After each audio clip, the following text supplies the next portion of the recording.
करम है रमजान रमजान करम है रमजान रमजान रमजान करम है रमजान।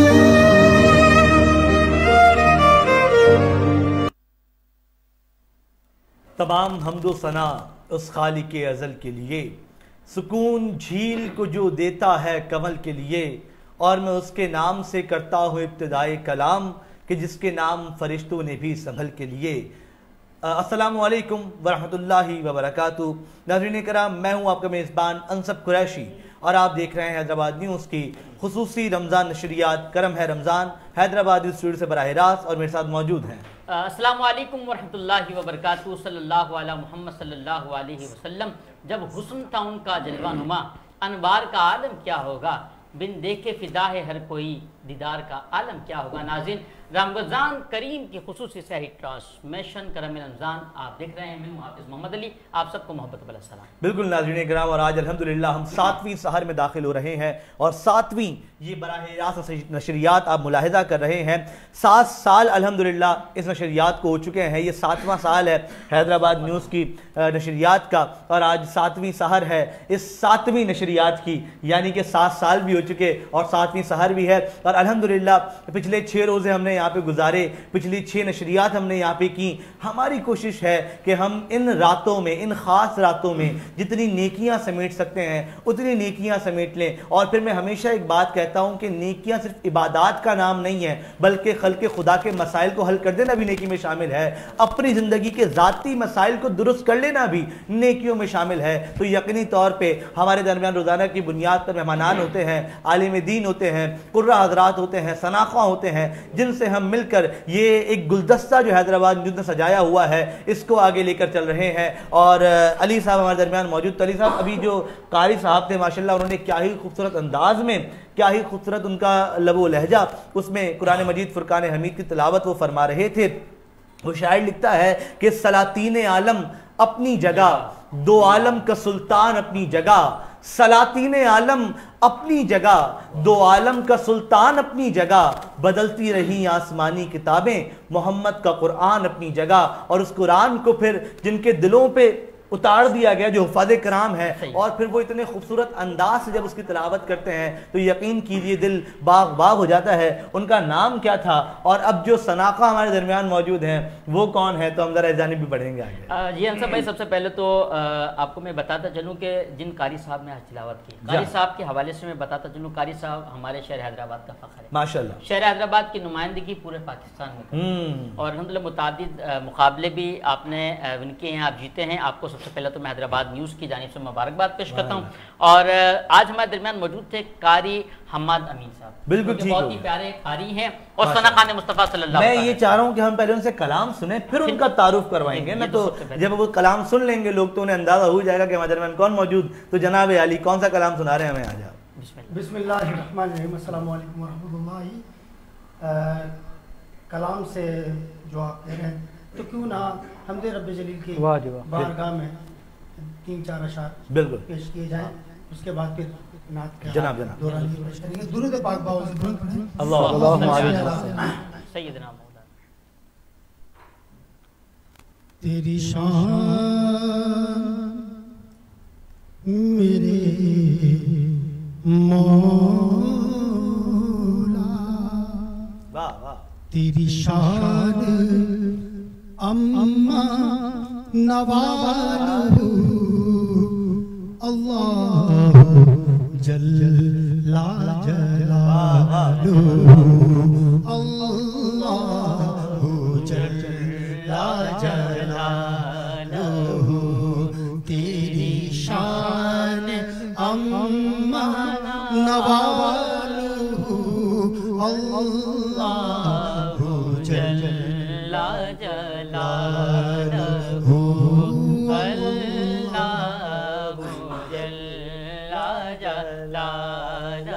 तेरे नाम पर ऐ मेरे खुदा मेरा दिल फिदा, मेरी जान फिदा, मेरी रूह की बस यही ग़िज़ा, तेरा नाम लब पे रहे सदा, तेरा नाम लब पे रहे सदा, हो तेरी रज़ा मेरी आरज़ू, हो तेरी रज़ा मेरी आरज़ू, हो तेरी रज़ा मेरी आरज़ू, अल्लाह जल्ला जलालू, अल्लाह मौला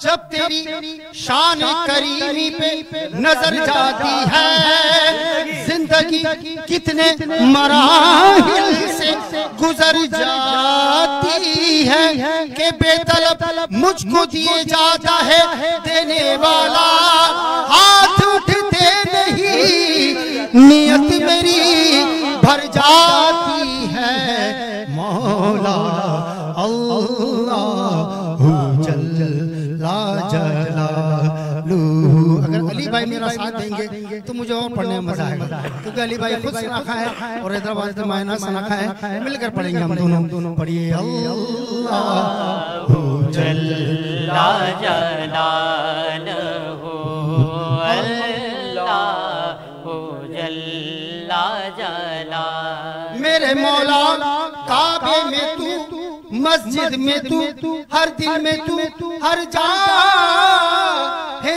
तू, तेरा निशान ए बेनिशान पाया वहाँ देखा जहाँ, कासिर है ये मेरी जुबान, अरे क्या हम हो तेरी बयान, आज कोई मुझसा नहीं, कादिर कोई तुझसा नहीं, के पस्ती हूँ मैं बाला है तू, अदना हूँ मैं आला है तू, जर्रा हूँ मैं सहरा है तू, के नाम भी तेरा अकीदत से लिए जाता हूँ, कदम कदम पर तुझे सजदे भी किए जाता हूँ।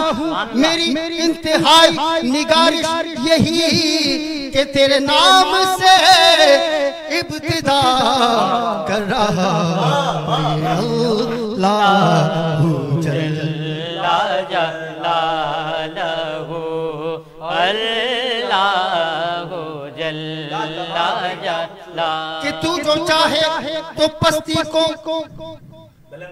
बुलंद कर दे, और तू जो चाहे तो हर अश्क को गोहर कर दे। मेरे अल्लाह अल्लाह मौला मौला मौला अल्लाहु जल्ला जलालुहु अल्लाहु जल्ला व जलालुहु व नवालुहु। सुभान अल्लाह, माशाअल्लाह माशाअल्लाह, क्या बात है। हमदे बारी ताला पेश कर रहे थे जनाब यूसुफ मलिक साहब, और मैंने इनका आगाज में तारुफ नहीं करवाया था, उसकी वजह ये थी क्योंकि ये हैदराबाद न्यूज़ का इस कदर जुड़े हुए हिस्सा है कि आप जब भी हैदराबाद न्यूज़ की ट्रांसमिशन देखते हैं तो जो पहली आवाज़ आपको आती है वो जनाब यूसुफ मलिक साहब की है, क्योंकि जो OST है हमारा, जो कलाम है करम है रमज़ान का, वो जनाब यूसुफ मलिक साहब ने पढ़ा है। उसके अलावा न सिर्फ शहर हैदराबाद बल्कि मुल्क पाकिस्तान के मशहूर मारूफ सनाखा हैं, अल्लाह रब्बुल इज़्ज़त की करम नवाजी इन पर कि सरकार की सनाखानी का शर्फ आपको मिला हुआ है, और यकीनी तौर पर हमदे बारी ताला हमने समात की है। अब हम प्रोग्राम को आगे बढ़ाइए, मैं चाहूँ 2 अशार नात की भी अगर हम ले लें, उसके बाद फिर हम अपने मेहमानान की जानिब आगे बढ़ें, 2 अशार कलाम के, उसके बाद फिर हम आगे बढ़ते हैं। अल्लाहुम्मा सल्लल्लाहु अलैहि वसल्लम।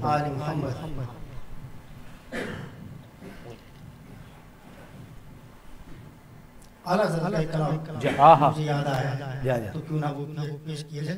बहुत खूबसूरत कलाम, 2 अशार दुरूद पाक अल्लाहुम्मा सल्लल्लाहु अलैहि वसल्लम। उनकी महकने दिल गुंजे खिला दिए हैं, जिस राह चल गए हैं कूचे बसा दिए हैं। उनकी महकने दिल के गुंजे खिला दिए हैं। मेरे करीम से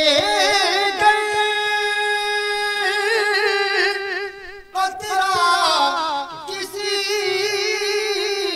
ने मां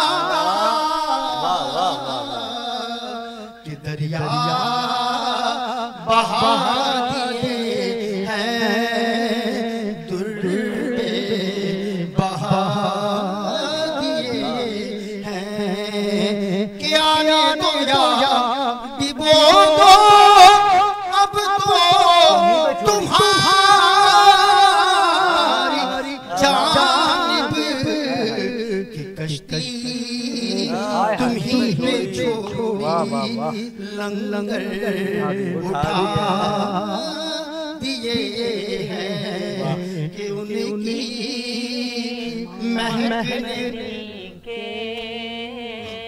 गुंचे खिला दिए हैं। जाला कलाम तकरीबन जो है मैं ट्रांसमिशन पेश किया तो आला बेशक इसको मोहब्बत पेश किया तो बड़ी अच्छी हाजिरी रही। तो आला हजरत के लिए इस कलाम में मक्ता जो है वो आला हजरत ने लिखा, वो वाह और ने, अच्छा मुझे इतना जहन में नहीं आ रहा, दाग देलवी साहब ने हजरत तशरीफ फरमाया तो उन्होंने मेरी जो है इस्लाह फरमाई। तो उन्होंने आला हजरत के लिए कहा कि मुल्के सुखन की शाही तुमको रज़ा मुसल्लम कि जिस समत आ गए हो सिक्के बिठा उनकी महक दिल के गुंजे खिला दिए हैं। माशाअल्लाह बहुत ही खूबसूरत अंदाज से मलक मोहम्मद यूसुफ साहब हदीया अकीदत पेश फरमा रहे थे और आला हजरत इमाम अहमद रज़ा खान फाज़िल बरेलवी रहमतुल्लाह अलैह का तज़किरा कर रहे थे कि इश्क मोहब्बत आला हजरत और मैं इसमें एक बात बताऊं कि दाग दलवी रहमतुल्लाह अलैह ये अल्लामा इकबाल के उस्ताद हैं। जब उनके सामने इमाम अहले सुन्नत का कलाम पेश किया गया तो उन्होंने अपने कलाम को मोड़ के जेब में रखा और फिर ये शेर जो इन्होंने आखिर में पढ़ा है तब उन्होंने लिखा था। वाह भाई वाह, क्या कहने। वो कहते हैं कि सारी सदियों पे जो भारी है वो लम्हा मिलता, सारी सदियों पे जो भारी है वो लम्हा मिलता, काश सरकार दो आलम का जमाना मिलता। आपको देखता मक्के से मैं हिजरत करते, आपको देखता मक्के से मैं हिजरत करते, आपका नक्शे कदम आपका रास्ता मिलता और आपको देखता ताइफ में दुआएं देते, आपको देखता ताइफ में दुआएं देते, यूं मेरे सब्रो तहम्मुल को सलीका मिलता और आपके पीछे खड़े होके नमाज़ें पढ़ता। हासिले कलाम शेर है कि आपके पीछे खड़े होके नमाजें पढ़ता, आपके कदमों के पीछे मुझे सजदा मिलता और आपकी तरह बिठाता मैं उन्हें शानों पर, आपकी तरह बिठाता मैं उन्हें शानों पर, राह में आपका जब कोई नवासा मिलता, सारी सदियों पे जो भारी है वो लम्हा मिलता। नाज़रीन करामी आज 7वीं शब है और एक कैफियत से सेट पर बन चुकी है और आज की जो मेहमान शख्सियत हैं यकीनी तौर पे ये उनका फैज़ भी है कि आज इस सेट पर वैसे ही एक जो है ना वो बड़े एक अलग ही तरह की फजीलत और अलग ही तरह की फीलिंग्स है। तो आज के जो मेहमान हैं मैं चाहूँगा आज उनका तारुफ आप करवाएं। किसी तारुफ के मोहताज तो आप हैं नहीं, अल्लाह रब्बुल इज़्ज़त ने आपको हुजूर के सदक़े जितना नवाजा है, जितनी पहचान बख्शी है वो किसी के बस में नहीं के बयान करे, फिर भी मैं चाहूँगा कि आप तारुफ करें। मैं आगाज़ करूँगा हज़रत का तारुफ कराने से कबल, क्योंकि हज़रत जो आज मेहमान हमारे दरमियान मौजूद हैं जो शायर भी हैं कि क्यों रोकता है वाइज हमको दरबार सखी में जाने से, क्यों रोकता है वाइज हमको दरबार सखी में जाने से, पढ़ते हैं अकीदत से हम भी कुरान सखी के रोजे पे। जो आज मेहमान गिरामी आज हमारे दरमियान मौजूद हैं दरबार आलिया सैयदना सखी अब्दुल वहाब शाह जिलानी रहमतुल्लाह अलैह ट्रस्ट के चेयरमैन हैं, खाक नशीन व दरबान दरबार आलिया सैयदना सखी अब्दुल वहाब शाह जिलानी पीर अलहाज गुलशन इलाही कादरी चिश्ती फरीदी दामद बरकातुहुल आलिया और सखी Abdul Wahab Shah Jilani travel and tour के भी आप सरपरस्त आला हैं और साथ ही जमात अहले सुन्नत पाकिस्तान के भी आप मरकजी जिम्मेदार हैं। आज हमारे दरमियान मौजूद हैं पीर अलहाज गुलशन इलाही कादरी चिश्ती फरीदी दामद बरकातुहुल आलिया। साहब अस्सलाम वालेकुम वरहमतुल्लाह। हज़रत खैरियत से हैं? जनाब बहुत शुक्रिया आपके वक्त का, आपने वक्त दिया हमें। उन्हीं के साथ हमारे दरमियान मौजूद हैं, रोज़ाना की बुनियाद पे आप उन्हें देखते हैं, पसंद करते हैं, नौजवान आलिम दीन जनाब हज़रत अल्लामा मौलाना मोहम्मद अरसलान काजी साहब। अस्सलाम वालेकुम। वालेकुम अस्सलाम वरहमतुल्लाह। हज़रत खैरियत से हैं? अल्हम्दुलिल्लाह, ठीक है, अल्लाह का शुक्र। जनाब अली प्रोग्राम को आगे बढ़ाएंगे और यकीनी तौर पर चूंकि एक समासा बन चुका है, एक माहौल है, मैं शुक्रिया अदा करूँगा अपने स्पॉन्सर्स का जिनमें हमारे साथ मौजूद हैं रिवायत cooking oil and vanaspati, Al Madina flour mills, रिवायत इंग्लैंड वनस्पति, बरसों की रिवायत, आज का अंदाज, Al Madina flour mills, glamour paints, Haji Mahfooz Sheermal house, white meat chicken, Lasifa bread, enjoy the natural experience, diamond गॉल सिटी, एक बहुत ही शानदार मंसूबा जो कि सुपर हाईवे बन रहा है। उसके अलावा यूनिक मोटरसाइकिल, यूनिक और आप हमेशा का साथ, पाकिस्तान की leading motorcycle, Ajwa cooking oil and vanaspati क्योंकि अजवा है unique, Mizab marketing, Tarang washing powder, Taps Cambridge school, superstar motorcycle, Al Zohaib Atta Chakki, Shaheen Hanif caters, Mahmood decoration, KH event management, athlete arena, एक बेहतरीन स्पोर्ट्स अरीना हैदराबाद में मौजूद है। उसके अलावा अल सफा ग्रुप ऑफ कॉलेजेस, एक बहुत शानदार इदारा नर्सिंग और फिजियोथेरेपी के लिए। उसके अलावा रेंट हाइव्स, और फिर सुमैर शेख साहब का बेहद शुक्रिया कि आप हैदराबाद न्यूज़ की इस नशरियात के साथ कदम से कदम मिलाकर चल रहे हैं। जनाबे दोबारा बोलिएगा मुझे। और हाँ, और यकीनी तौर पे हमारे साथ जो आज के मेहमान मौजूद हैं, आपका तो दस्ते शफकत हैदराबाद न्यूज़ पे दिन अव्वल से मौजूद है और यकीनी तौर पे आपकी जो सपोर्ट है वो हैदराबाद न्यूज़ के साथ बहुत ज़्यादा रहती है। मैं यहीं से बात का आगाज़ करूँगा हाजी साहब आपसे कि माह रमज़ान में जो मसरूफियात होती हैं हम लोगों की वो बहुत ज़्यादा जो है ना वो चेंज हो जाती हैं, क्योंकि रमज़ान में मामूलात ज़िंदगी चेंज हो जाता है। तो आपके चूँकि मसरूफियात वैसे ही बहुत ज़्यादा हैं, फिर दरबार के मामला दीगर चीज़ें, माह रमज़ान किस तरह गुजारते हैं, किस तरह उसको मैनेज करते हैं? अल्हम्दुलिल्लाह, माह रमज़ान में अल्लाह का ख़ास करम होता है। मैं ये समझता हूँ ये अल्लाह का बड़ा करम है कि अल्लाह तबारक व तआला बंदे को अपनी जानिब राग़िब करता है। जितनी रग़बत बढ़ती जाती है ये उतना ज़्यादा करम है। तो रमज़ान आम दिनों में ज़ाहिर है अल्लाह की मेहरबानी है कि अल्लाह के कामों में मसरूफ़ अमल रहते हैं, लेकिन ख़ास तौर पर रमज़ान के अंदर ऐसा शेड्यूल बन जाता है कि कितनी भी वो कर लें, लेकिन हमारी हर मुमकिन कोशिश ये होती है कि अपना जो रमज़ान के अंदर जो मामलात हैं, दीनी मामलात हैं, उनको पूरा किया जाए। जैसे कि अब आप समझ लें, अगर आगाज़ देख लें तो सहरी के वक्त से ही आगाज़ का सिलसिला शुरू होता है। नमाज फ़जर दरगाह पे अल्हम्दुलिल्लाह मैं पढ़ता हूँ और उसके बाद इशराक के बाद तक वहाँ पर दरगाह पर मसरूफ़ रहता हूँ। तो सदा तो सलाम होता है रोज़ाना फजर के वक्त और फिर उसमें दुआ होती है। उसके बाद से सिलसिला फिर थोड़ी देर आन के आराम होता है। ज़ोहर की नमाज से फिर निकलते हैं। कुछ टाइम लोगों को जो मेरा जो दफ्तर है वो बिज़नेस का कम है, ज़्यादातर फलाही सोशल लोगों की खिदमत खल्क़ का सिलसिला है, तो उन लोगों से वहाँ मुलाकातें होती हैं और उसकी वजह से मुझे जाना भी ज़रूरी होता है।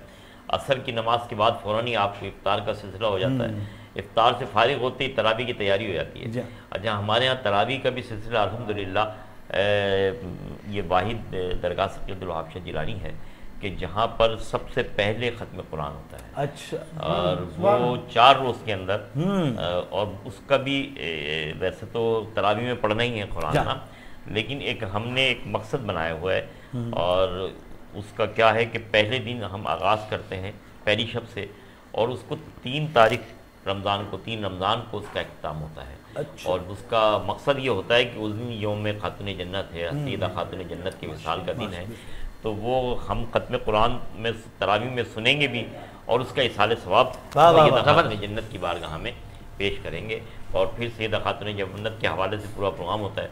तो चूँकि कुरान पाक माशाल्लाह कसरत से पढ़ा जाता है, 7:30, 8, 9, 10 पारे पहले दिन दूसरे दिन इस तरह, तो रात को तकरीबन 1-2 बज जाते हैं वहीं पर। अब उसके बाद आते हैं तो फिर रोज़ाना के फिर 2 वज़ाइफ का सिलसिला होता है, तो इस तरह वही फिर फजर हो जाती है तो कंटिन्यू। अच्छा, इस दौरान में अगर जैसे आज आपके पास चैनल में आ गए या अगर और कोई मजहबी प्रोग्राम में महफिल है, जैसे आज ही जुम्मा था, हर जुम्मे को मोहम्मदी मरकज़ी जामा मस्जिद में प्रोग्राम होता है जुम्मे की नमाज के बाद। असर की नमाज के बाद मेरे घर पर प्रोग्राम होता है, उसमें इफ्तार और महफिल का तमाम इत्माम होते हैं, तो पूरा दिन जो है इस तरह गुजर जाता है। हाँ बिल्कुल ऐसा ही। और यकीनी तौर पे माह रमज़ान में रूटीन बहुत ज़्यादा चेंज हो जाती है इंसान की, अपने मामला ज़िंदगी इसको मैनेज करना एक बहुत बड़ा काम है और हर शख्स ये चाहता है कि जो है ना वो इस माह में जितनी इबादत कर सकता है, जितनी नेकियां समेट सकता है। हम क्या इबादत करेंगे, टूटी फूटी जो भी हमारी इबादत है, बस वो भी अगर कबूल हो जाए तो बेड़ा पार हो जाए। एक चीज़ और बताता हूँ, दरबार आलिया सैयदना शेख अब्दुल वहाब शाह रहमतुल्लाह अलैह ट्रस्ट के ज़ेर एहतमाम और अल्लाह करीम हाजी साहब को सलामत रखे कि इनकी बदौलत अल्लामा साहब आपने भी देखा, हमने भी देखा, छोटे से बड़े हुए पूरे पाकिस्तान नहीं कहूँगा, पूरी दुनिया से उलमा इकराम तशरीफ लाते हैं, इल्म दीन के मोती बिखेरते हैं। और ये एजाज़ अल्हम्दुलिल्लाह हाजी साहब और दरबार आलिया सखी अब्दुल वाहिद जानी ट्रस्ट को हासिल है कि अल्हम्दुलिल्लाह पूरे वर्ल्ड से जो है उलमा इकराम तशरीफ लाते हैं, खिताबात करते हैं और आशिकान औलिया और आशिकान नबी सल्लल्लाहु तआला अलैहि वसल्लम को उलमा इकराम का खिताब सुनने के जो है सादत हासिल होती है। बिल्कुल ऐसा ही, बिल्कुल ऐसा ही। इसमें एक बात मैं और अर्ज़ करूँगा बिल्कुल, क्योंकि जो चीज़ बज़ाते ख़ुद मुझे बहुत ज़्यादा पसंद है हाजी साहब की, वो ये कि हमने देखा है बाज़ औक़ात मज़ारात पे जो आरास की महफ़िल होती है उसके अंदर एक तरीक़ाकार मखसूस है, उसी अंदाज़ में वो महफ़िल वगैरह सारी चलती है। लेकिन ये हमने अल्हम्दुलिल्लाह सैयदना सखी अब्दुल वहाब शाह जिलानी रहमतुल्लाह अलैह के उर्स में ही देखा है कि बाकायदा रोज़ाना की बुनियाद पर हमारे मुल्क या बैरून मुल्क से बहुत बड़े आलिम दीन, बहुत बड़े कोई मुफ्ती जो है वो आते हैं, उनका खिताब होता है और हज़ारों का जमे गफ़ीर होता है। तो ये अंदाज़ भी जो हाजी साहब ने अभी शुरू किया है, एक अरसा हो गया बल्कि, तो ये बाकिया जो आरास की महफ़िल होती है उनके लिए भी बड़ी आइडियल चीज़ है कि वो महफ़िलों में उलमा को बुलाएं, उनके खिताबात हों ताकि दीन सीखने का मौका मिले और जो खुराफात मज़ारात पे होती है उनसे बचने का मौका मिले, ताकि आले सुन्नत पर बाज़ का जो ये झूठा इल्ज़ाम कुछ जुहाला की वजह से लगता है वो इल्ज़ाम भी हमारे ऊपर से हट जाए। बिल्कुल ऐसा ही है। हाजी मैं दोबारा इसी बात को आगे कंटिन्यू करूँगा। मैं चाहूँगा कि कोई ऐसी चीज़ आप मुझे बताएं, मतलब ये जो एक जज्बा आपका हम देखते हैं ख़ास तौर पे खल्क़ खुदा की खिदमत का, मतलब मैं चूँकि सच बताऊँ तो मैं शहर हैदराबाद का नहीं हूँ शुरू से, मुझे हैदराबाद में आए हुए कोई 9-10 साल हुए मैं यहाँ मौजूद हूँ। तो जब भी हमारा ये हल्का अहबाब बैठता है तो अब जब दरगाह की बात करते हैं तो हमेशा एक बात होती थी कि आप जब चले जाएं आपको वहाँ लंगर मिलेगा, आप जब चले जाएं और कोई भी साइल अगर वहाँ पर है उसकी जो है ना वो दादरसी हो जाएगी। तो ये जो सिलसिला है, ये जो आप ये काम कर रहे हैं, इसकी जो मोटिवेशन है, ये जो शुरुआत है, ये कैसे हुई, कहाँ से हुई, मैं ये जानना चाहूँगा ज़रा। बात यह है कि एक तो अल्लाह के महबूब का भी फरमान है कि किसी एक इंसान की जान बचाना पूरी इंसानियत की पेश, और अल्लाह के महबूब ने इंसान की खिदमत का दर्ज दिया, इंसानियत का दर्ज दिया है। और जो औलिया कामिलीन हैं वो यकीनी तौर पे अल्लाह के महबूब की सुन्नतों पर अमल पैरा होते हैं। तो अल्लाह के महबूब के फैज़ व बरक़ात उनके अंदर समाये हुए होते हैं। तो अल्लाह के वलियों भी जो है वो भी अल्लाह के बंदों की खिदमत करते रहे। और आप दुनिया में जहाँ पर भी अल्लाह के वली के दरबार पे जाएंगे वहाँ आपको एक तो बात ये हर नस्ल का, हर मज़हब का आदमी मिलेगा। उसकी वजह यह है कि उसको पता है कि यहाँ से फैज़ हासिल होगा, चाहे वो किसी भी रंग का है, किसी उसका है, वो वहाँ आएगा, उसको फैज़ बरक़ात हासिल होंगे। तो अल्लाह के बंदों ने हमेशा बंदों की खिदमत की, अल्लाह के बंदों की खिदमत की, जो अल्लाह के वलियों ने। तो हम बचपन से वाबस्ता हुए सैयदना सखी अब्दुल वहाब शाह जिलानी रहमतुल्लाह तआला, जिनका नाम ही सखी है, जिनका लक़ब ही सखी है, वहाँ फैज़ ही फैज़ है। तो उनकी खिदमत, उनके दरबार से जो फैज़ व बरक़ात और जो नवाजिशें हासिल हुई, तो वो नवाजिशें एक ये भी उसमें ज़ाहिर है कि जब नज़र करम होती है तो वो ऐसे रास्तों पर लगा देते हैं जो अल्लाह और उसके रसूल का पसंदीदा रास्ता है ना। तो ये खिदमत खल अल्लाह और उसके रसूल की पसंदीदा खिदमत है। मैं आपको एक वाक़या बताता हूँ। बिल्कुल बिल्कुल। कि मैं शुरू में जब दरबार पे आया तो एक शख्स जो था वो जहाँ वाशरूम बने हुए इससे आगे एक शख्स बीमार पड़ा था, और उसकी बीमारी का आलम यह था कि उसका वाशरूम जो है वो वहीं कर रहा था और उसकी हालत बहुत ज़्यादा ख़राब। तो उसकी बू की वजह से उसके करीब कोई नहीं जाता था, उसकी तबीयत किरायत तो अजीब सी कैफियत हो जाती थी। वो पुकारता था कि कोई मुझे अस्पताल में दाखिल कर दे, मेरी बहुत बुरी हालत है। मैं एक दिन गुजर गया, चला गया, दूसरे दिन गुजर गया, चला गया, तीसरे दिन मेरी तबीयत ने जो है ना बर्दाश्त नहीं की, एकदम अजीब सी कैफियत हो गई। यार एक बंदा अल्लाह का है, वो पुकार रहा है कि मुझे मेरी कोई मदद करे और हम कोई नहीं कर सकते, तो हमारी ज़िंदगी क्या काम की। मैं फ़ौरन ही आया, वहाँ एक हमारे पास बुज़ुर्ग होते थे इब्राहिम बाबा, तो वो मुर्दों को गुस्ल देने का सिलसिला उनका था। मैंने उनसे अर्ज़ की कि आप मुर्दों को तो गुस्ल देते हैं, एक ये बेचारा ज़िंदा है, इसको गुस्ल दें, जो हदिया होगा मैं पेश करता हूँ, इसको गुस्ल दें। मैं कपड़े लाया, जोड़ा एक ला के उसको दिया कि आप इनको तब्दील कराएं, मैं इनको अस्पताल लेके जाना चाहता हूँ। मैंने उनको लिया और लेके अस्पताल चला गया, सिविल हॉस्पिटल। सिविल हॉस्पिटल में मैंने उसको दाखिल कराया तो पता चला कि उसकी टीपी जो है वो बहुत ज़्यादा टीबी बढ़ चुकी है और बहुत आखिरी स्टेज के मामला है। वहाँ से उसकी टीबी सैनिटोरियम ले गया। मैंने उसको वहाँ दाखिल कराया तो वो कुछ बेहतरी की तरफ आ गया ना, लेकिन उसने अपनी बात सुनाई कि मैं एक सौदागर हूँ, बड़ा आदमी हूँ, एक अच्छे घर का आदमी। मुझे बस एक बात का एहसास था, मेरा हाल बिगड़ गया, मैं छोड़ के सब कुछ ही आ गया यहाँ पर। मेरे दिल में बस एक बात थी कि कोई अल्लाह का बंदा तो हो जो मुझे दिखा दे अस्पताल।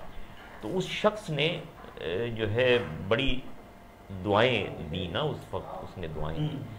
तो मैं ये समझता हूँ, वैसे तो हज़ारों लोग दुआएं देते हैं, वो करते हैं, लेकिन कभी कभी एक बात होती है बड़ी बुजुर्गों की है कि एक तो दुआ कराना और एक दुआ का होना फ़र्क है। एक तो बात यह कि आपने किसी से कहा कि दुआ कर दो और उसने दुआ की, और एक मरतबा एक ये होता है कि किसी के दिल पर एक आपका ऐसा असर हुआ कि जिससे उसके दिल से दुआ निकली। वाह वाह। तो क्या है कि वो जो बंदे की दिल से जो आहा निकलती है, असर रखती है, पर नहीं ताकत परवाज़ मगर रखती है। तो वो जो उनके दिल से जो आह निकली ना, वो यकीनी तौर पे वो कहते हैं कि ये जो आवाज़ होती है ना, अर्श से टकराती है, अल्लाह तबारक व तआला की बारगाह में मकबूल होती है। तो इंसान की खिदमत जो है वो मैंने देखा कि उसके बाद जो है और अल्लाह ने मेहरबानियाँ फरमाई और मामला जो है वो बेहतरी की तरफ होते चले।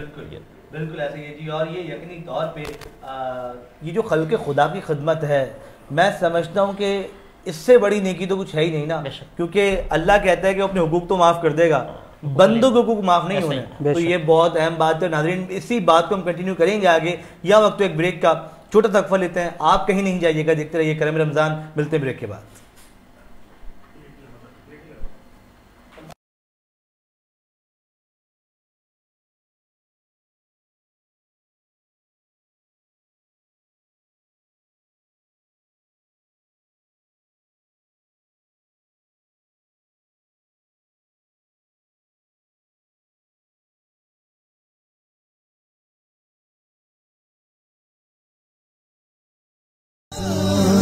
रमजान का रंग है, रमजान रमजान।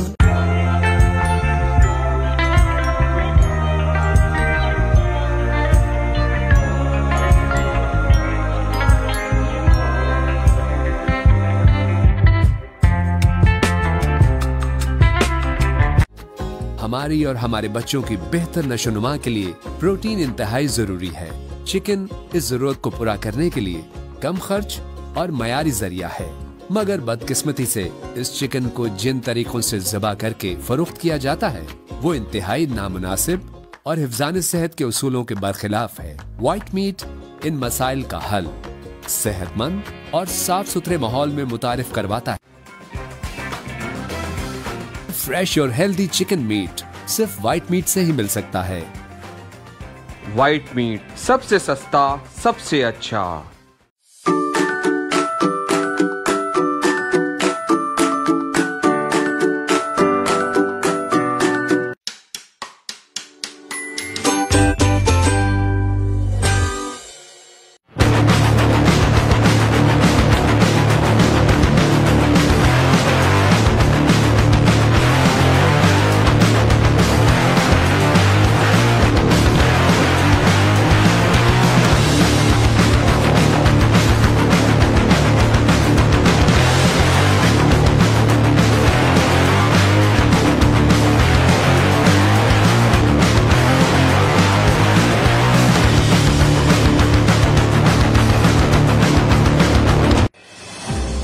जैसे सिंधु किनारे उभरे उजाले की पहली किरण, जैसे बरसों बाद नजर आए सब आरजुओं का मिलन।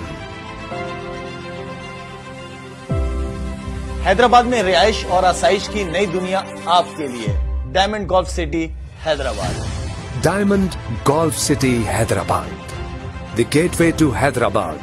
M9 मोटरवे पर हैदराबाद टोल प्लाजा के बिल्कुल साथ, जहां है 125 गज, 250 गज और 500 गज के शानदार रिहायशी प्लॉट्स, साथ ही 2000 गज और 3000 गज के आलीशान फार्म हाउस प्लॉट्स। आगाज कीजिए एक नए सफर का, बनाएं अपनी जमीन पर अपना घर। Diamond golf city Hyderabad. Plots की कीमतें आपके बजट के मुताबिक, बहुत आसान बुकिंग, माहाना किस्तों का आगाज 10,000 रुपए से, 5 साल की बेहद आसान किस्तों में अदायगी। डायमंड गोल्फ सिटी हैदराबाद, खुली फिजा में जिंदगी की तमाम मॉडर्न सहूलतों से आरास्ता, महफूज गेटेड कम्युनिटी, शानदार golf course, Shahid Afridi cricket academy, आला तरीन टाउन प्लानिंग, 200 फुट चौड़ी मेन बुलेवार्ड, मसाजिद, सरसब्ज पार्क्स, तालीमी इदारे, कमर्शियल मराकज, 24 घंटे भरपूर सिक्योरिटी। कदम रखिए इस नई दुनिया में। आपका घर, आपकी जमीन, जहां मुस्तकबिल बेहद हसीन। रमजान का रम है, रमजान रमजान। फिर खुश आमदीद कहते हैं आपका हैदराबाद न्यूज़ की खुसूसी रमज़ान नशरियात कर रमज़ान में, जो कि आप मुलाहिज़ा कर रहे हैं हैदराबाद न्यूज़ के स्टूडियो से बराह रास्त। और आज अल्हम्दुलिल्लाह 7वीं सहर में हम लोग आपके सामने मौजूद हैं। और आज बहुत ही जो गुफ्तगू हो रही है उसकी जो जज्बात हैं वो बहुत ज़्यादा है। और आज यकीनी तौर पर चूँकि हम दरबार सैयदना सक़दुल वहाब जिलानी रहमहुमुल्लाह के हवाले से बात कर रहे हैं, हम जो है वो गुफ्तगू कर रहे हैं हाजी साहब की वो ज़िंदगी जो कि शायद बहुत से लोगों के सामने नहीं है, वो जो पसे पर्दा चीज़ें हो जाती हैं उनके ऊपर। और फिर आज जो है वो अल्लामा अरसलान से मेरे कुछ ऐसे सवालात हैं जो कि शायद हमारे माशरे का अलमिया भी है। तो मैं जो है वो अब आऊँगा जनाब अल्लामा अरसलान साहब से, एक सवाल इस तरफ से ले लूँ मैं, उनके बाद दोबारा हम आएंगे हाजी साहब की जानिब। अल्लामा अरसलान साहब, सवाल ये है मेरा कि चूँकि मैं आपसे कोशिश ये करता हूँ कि वो सवाल किए जाएँ जो कि नौजवान नस्ल मिंबर व महराब पे नहीं कर पाते, यानी वहाँ से उलमा से नहीं हो सकते, वहाँ से जवाबात नहीं आ पाते। तो जो नशरियात होती है ना, ये इस तरह का एक मामूल है कि लोग जो है वो इस तरह के सवालात पूछ भी लेते हैं और फिर हम सीगा राज में रखते हुए उनके जवाबात भी दे रहे होते हैं ना। तो सवाल इस तरह से है कुछ कि जैसे आजकल का एक दौर है सोशल मीडिया का, और मैं ये समझता हूँ कि इस वक्त जो सोशल मीडिया एप्लीकेशंस है ना, उनका एक बहुत घिनौना किरदार है इंसान के करैक्टर साजी में ना। तो वो करैक्टर जो बना रहे हैं वो बहुत बुरे अंदाज से बना रहे हैं। अच्छा, अब रोज़े की हालत में क्योंकि देखिए मोबाइल हमारे पास अब ऐसा है कि हम खाने से दूर हो सकते हैं, इससे दूर नहीं हो सकते कम अज़ कम ना। तो 24 घंटे मोबाइल हमारे हाथ में, हम इंस्टाग्राम भी यूज़ कर रहे हैं, तो फेसबुक भी यूज़ कर रहे हैं। अब बाज़ औक़ात, मतलब मैं भी कुछ देर पहले शायद यहाँ बात कर रहा था कि इंस्टाग्राम की अगर हम बात करें तो उस पर इस कदर बेहुदा चीज़ें आने लग गई हैं कि शायद हम उसको ना आम जिंदगी में रोज़े के अलावा भी देखना पसंद नहीं करें। लेकिन रोज़े की हालत में इस तरह की चीज़ों का सामने आ जाना, आपको अगर नहीं भी मतलब अंदाज़ा नहीं है कि भाई चीज़ सामने आ जाएगी, आप एक जेन्युइनली मोबाइल चला रहे हैं और सामने कोई रील कोई वीडियो आ जाती है जिसमें यूँ कह लीजिए कि नामुकम्मल कपड़े पहने हुए हैं या किस तरह की चीज़ है, तो क्या इससे रोज़ा मुतासिर होगा हम लोगों का? बिस्मिल्लाहिर्रहमानिर्रहीम। जवाब तो इसका ये है कि जी रोज़ा मुतासिर बिल्कुल होगा, रोज़े के अंदर जो है वो कराहियत आएगी। और लेकिन इसमें थोड़ी सी जो डिटेल है वो ये है कि अब आपको भी ये बात मालूम है कि जो सोशल मीडिया की एप्लीकेशन है, चाहे वो इंस्टाग्राम हो चाहे वो फेसबुक हो, वहाँ पे ऐसी चीज़ें बेशतर मौजूद भी हैं। जब आप जानते हैं कि वहाँ ये चीज़ है और आप ना चाहें तो बिला क़सद भी कोई ऐसी चीज़ सामने आ सकती है, तो फिर इसको मैं क़यास कुरान करीम की इस आयत पर ही करूँगा कि अल्लाह रब्बुल इज़्ज़त ने ज़िना से बचने के लिए जो हुक्म दिया वो ये नहीं कि ज़िना ना करो, फरमाया ला तक़रबु ज़िना, ज़िना के करीब ही ना जाओ। करीब जाओगे तो ज़िना में मुलव्विस होने के इम्कानात हैं। सही है। अगर आपको मालूम है कि इस तरह की चीज़ें सामने आ जाती हैं तो बेहतर तरीका ये है कि आप उन एप्लीकेशंस को इस्तेमाल ही ना करें। अब फिर दूसरी बात ये भी देखी जाए, क्या इस तरह की एप्लीकेशंस को रमज़ान और गैर रमज़ान के अंदर अगर हम इस्तेमाल ना करें तो हमारी ज़िंदगी या हमारी मामूलात ज़िंदगी में इसका क्या असर पड़ेगा? क्या हमारे घर में खाने को कुछ नहीं मिलेगा हमें? क्या हमारी जो पढ़ाई है वो मुतासिर होगी, रूटीन मुतासिर हो जाएगी, सेहत मुतासिर? ऐसा कुछ भी नहीं है। हमने अपनी चीज़ों के अंदर जो ना इन चीज़ों को शामिल किया हुआ है और इसके बगैर जो अब हमारा गुजारा हो नहीं पाता। तो नीड ऑफ लाइफ और एम ऑफ लाइफ, इन चीज़ों को समझना पड़ेगा। आपके पास सोशल मीडिया है, उसमें व्हाट्सअप भी आता है या दूसरी चीज़ें आती हैं। जो नीड की चीज़ है उसको उस हद तक इस्तेमाल किया जाए, अपनी ज़िंदगी का मकसद ना बनाएं। रोज़ाना 7-8 घंटे आप मुस्तकिल सोशल मीडिया पे एक्टिव हैं, तो आप खुद ये बात जो है ना ज़्यादा बेहतर जानते हैं कि उससे आपको हासिल क्या हो रहा है। तो मुनासिब ये है, सबसे बेहतर तरीका ये था कि आप इस तरह की एप्लीकेशंस को यूज़ ना करें। मगर अगर कोई चीज़ सामने आपकी आ गई, तो चाहे वो सोशल मीडिया पे आए या वैसे फ़िज़िकली आपके सामने कोई चीज़ आ जाए, पहली निगाह पड़ते अगर आपने निगाह हटा दी तो आप गुनाहगार भी नहीं हैं और कोई इसमें कबाहत नहीं। मगर दूसरी निगाह जो होती है वो कसदन ही जाती है, क्योंकि आपको जो एक चीज़ का अंदाज़ा हो गया, अब आप बिला कसद नहीं बिल कसद वहाँ पर निगाह लेके जाएंगे तो उससे जो गुनाह होगा वो भी आपके ज़िम्मे, और उससे जो आपके रोज़े के रूहानी मामलात पर जो असर पड़ेगा वो भी आप ही के ज़िम्मे। और जब ये ध्यान में रखिएगा, गुनाह की शुरुआत आंखों से ही होती है। बिल्कुल। इमाम आले सुन्नत फाजिल बरेलवी रहमतुल्लाह अलैह का तो मशहूर वाक़या रहा है बचपन का कि आपके सामने कुछ ख़वातीन आ गई थी तो आपने कमीज़ को उठाकर अपनी आंखों पर रख लिया, तो किसी ने कहा कि आपने कमीज़ को उठा के आंखों पर रख लिया, आपको चाहिए था अपना सितिर भी ढाँप के रखें, हालांकि वो ज़ाहिर कपड़े मौजूद थे, तो आपने उसके बावजूद कहा कि सबसे पहले आँख बहकती है, उसके बाद दिल बहकता है, फिर सितिर बहकता है। तो अगर आप पहले ही दरवाजे को बंद कर देंगे तो बहुत सारे मामलात आपके हल हो जाएंगे। बल्कि इस मफहूम की हदीस भी है कि जिसने अल्लाह के खौफ के लिए अपनी आंखों को हराम चीज़ों से बचाया, अल्लाह उसको इबादत की वो लज्जत अता फरमाएगा जिसको वो अपने सीने में महसूस करेगा। इसलिए कोशिश की जाए कि रमज़ान में बिलखुसूस और 11 महीनों में बिलउमूम इस तरह की चीज़ों से अवॉइड किया जाए ताकि रोज़े के पूरे समरात आपको हासिल हो सके। बिल्कुल ठीक हो गया जी। तो यहाँ तो एक चीज़ तो क्लियर हो गई। दूसरा सवाल अल्लामा साहब इसी सेंस में जोड़ते हुए, ये मेरे पास आया है बाकायदा तौर पे ना, और मैं आपको बताऊं कि चूंकि लोग ये ट्रांसमिशन सिर्फ अब हैदराबाद में नहीं देखते बल्कि सिंध भर में और मुल्क के दीगर शहरों में देखी जाती है। तो शहर कराची से मुझे ये सवाल मिला है, वैसे तो व्हाट्सएप के जरिए मौसूल हुआ था। सवाल ये है कि जैसे नॉर्मली होता यह है कि हम लोग ना गुफ्तगू कर रहे हैं व्हाट्सएप पे ना, चैटिंग हो रही है, मैसेजेस हो रहे हैं, और आज का दौर ये सबको पता है कि लड़के और लड़कियां आपस में बातचीत कर रहे होते हैं। सवाल ये था मेरे पास कि ना एक लड़का और लड़के कोई ताल्लुक था, कोई रिलेशन था, ये नाम नहाद रिलेशन जो आजकल चल रहे हैं हमारे पास, उसमें अब लड़के ने लड़की से कहा कि भाई तुम मेरे निकाह में हो, उसने कहा भाई ठीक है मैं तुम्हारे निकाह में हूँ, एक्सेप्टेंस हो गई व्हाट्सएप पे। अब जो है वो उसकी वजह से उसने अपने आए हुए 4-5 रिश्तों को ठुकरा दिया कि नहीं मैं तो उससे निकाह में हूं, ठीक है, और उसके बाद वो लड़का किसी और के साथ चला गया, अब वो लड़की रह गई अकेली। तो क्या इस वाले जिम्रे में अगर कसदन किसी ने दिल से भी भले करार कर लिया, वो हो व्हाट्सएप पे रहा है कि जो है ना हाँ भाई ठीक है मैं तुम्हारे निकाह में, मैंने कबूल कर लिया, उसने भी कबूल कर लिया, तो क्या शरई तौर पे निकाह हो जाएगा या कोई ऐसी चीज करीब भी हो जाएगी या नहीं होगी? देखिए मैं तो सबसे पहले उस खातून से हमदर्दी करूंगा जिसके साथ ये वाकया हुआ है, लेकिन एक बात मैं आपको बताऊं, शरई मसला ये था व्हाट्सएप से पहले जो एक कदम पहले की बात है वो ये है कि अगर हम महफिल में बैठे और यहाँ कोई खातून मौजूद है और अगर कोई भी शख्स से निकाह करता है और ये कहता है कि मैंने तुझसे निकाह किया और खातून ने कहा मैंने कबूल किया, इसको कहते हैं इजाब कबूल, और वहाँ 2 गवाह मौजूद थे जिन्होंने ये बात सुन ली, निकाह मुनाकिद हो गया। अच्छा जी हाँ, ये ध्यान में रखिएगा। निकाह वो जो उसका वो होता खुतबा होता है वो नहीं हुआ, खुतबा नहीं हुआ, खुतबा देना सुन्नत है और महर वो होता वाजिब, देना चाहिए, नहीं देंगे तो गुनाहगार होंगे। भारत निकाह मुनाकिद हो जाएगा। निकाह की जो शराइत है उसमें 2 चीज़ें आती है, एक आती हैं 2 गवाहों का मौजूद होना एक ही मजलिस में और इजाब व कबूल का होना, तो ये शर्त पाएगी निकाह तो हो गया। जहाँ तक बात व्हाट्सएप पर आ गई तो मोबाइल फ़ोन पर या व्हाट्सएप पर निकाह के लिए लाजिम है कि यहाँ से लड़के का एक वकील वहाँ मौजूद हो और उनका वकील यहाँ मौजूद हो। यानी जो आबाद वगैरह आप जब वैसे निकाह करते हैं तो आपने देखा होगा लड़की वाले साइड पे यहाँ से वकील भेजा जाता गवाहों के साथ। अगर ऐसी कुछ चीज़ वहाँ मौजूद हो और उनके सामने ये गुफ्तगू हो कि मैंने निकाह किया, उसने कहा मैंने कबूल किया, वकील भी मौजूद था, गवाह ने सुन लिया, तो निकाह सच में हो गया। लेकिन जो आप बता रहे हैं उस कंडीशन में निकाह हुआ ही नहीं। ये तो आपस के अंदर ही उन लोगों ने जो ना बाम रजामंदी से कहा जी मैं निकाह करता हूँ, उससे कहा मैंने कबूल किया। तो ऐसे तो मेरा ख्याल है रोज़ाना की बुनियाद पर अगर ऐसे ही निकाह होने लग जाए तो 8-10 निकाह रोज़ाना जो हमारे नौजवान नस्ल है वो किसी न किसी से कर रहे होंगे, तो फिर रोज़ाना करेंगे, रोज़ाना मतलब ख़त्म होगा, 4 निकाह रोज़ाना हो रहे होंगे इंशाल्लाह सबके, तो इसमें तो बड़ी कबाहत आ जाएगी, तो इसकी तो इजाज़त नहीं है बिल्कुल भी। बिल्कुल ऐसा ही है। लेकिन व्हाट्सएप हेडक्वार्टर वाले तो पढ़ रहे होते हैं ना, क्या पता वही गवाह बन जाए बीच में। हाँ भाई बोला था ये भी तो एक मसला है हमारे, फिजिकली होना मौजूद है। अच्छा जनाब आली बिल्कुल ठीक हो गया।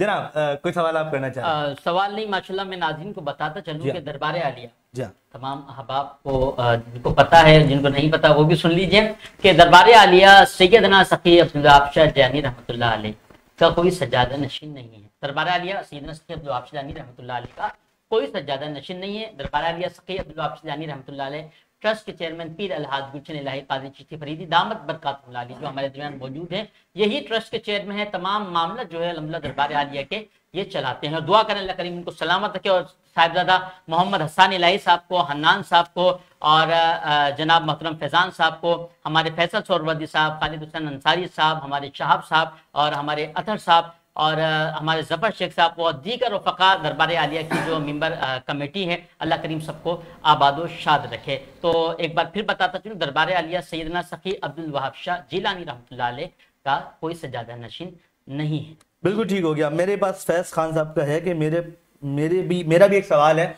आपका जो भी सवाल है आप कर लें, मेरे हाथ में मोबाइल है, मैं यहाँ पढ़ रहा हूँ आपके कमेंट्स, तो अगर कोई सवाल आपके पास है तो आप यहाँ पे कर सकते हैं, मेरे पास आ जाएगा, मैं सवाल आगे बढ़ा दूंगा। हाजी साहब, मैं दोबारा आपके जानिब आऊंगा और हम बहुत अच्छी गुफ्तगू यहाँ पे कर रहे थे दरबार के हवाले से भी। अच्छा, अब मैं कुछ चीज़ें जो है वो सवालात उस तरफ आ रहा हूँ जो हमें आगे से आते हैं। लाइक जब पता होता है कि भाई ये मेहमान आ रहे हैं, हम अनाउंस करते हैं 24 घंटे पहले, तो फिर लोग हमें सवालात भेजते हैं कि भाई ठीक है आप ये सवाल कर लीजिएगा चीज़ें।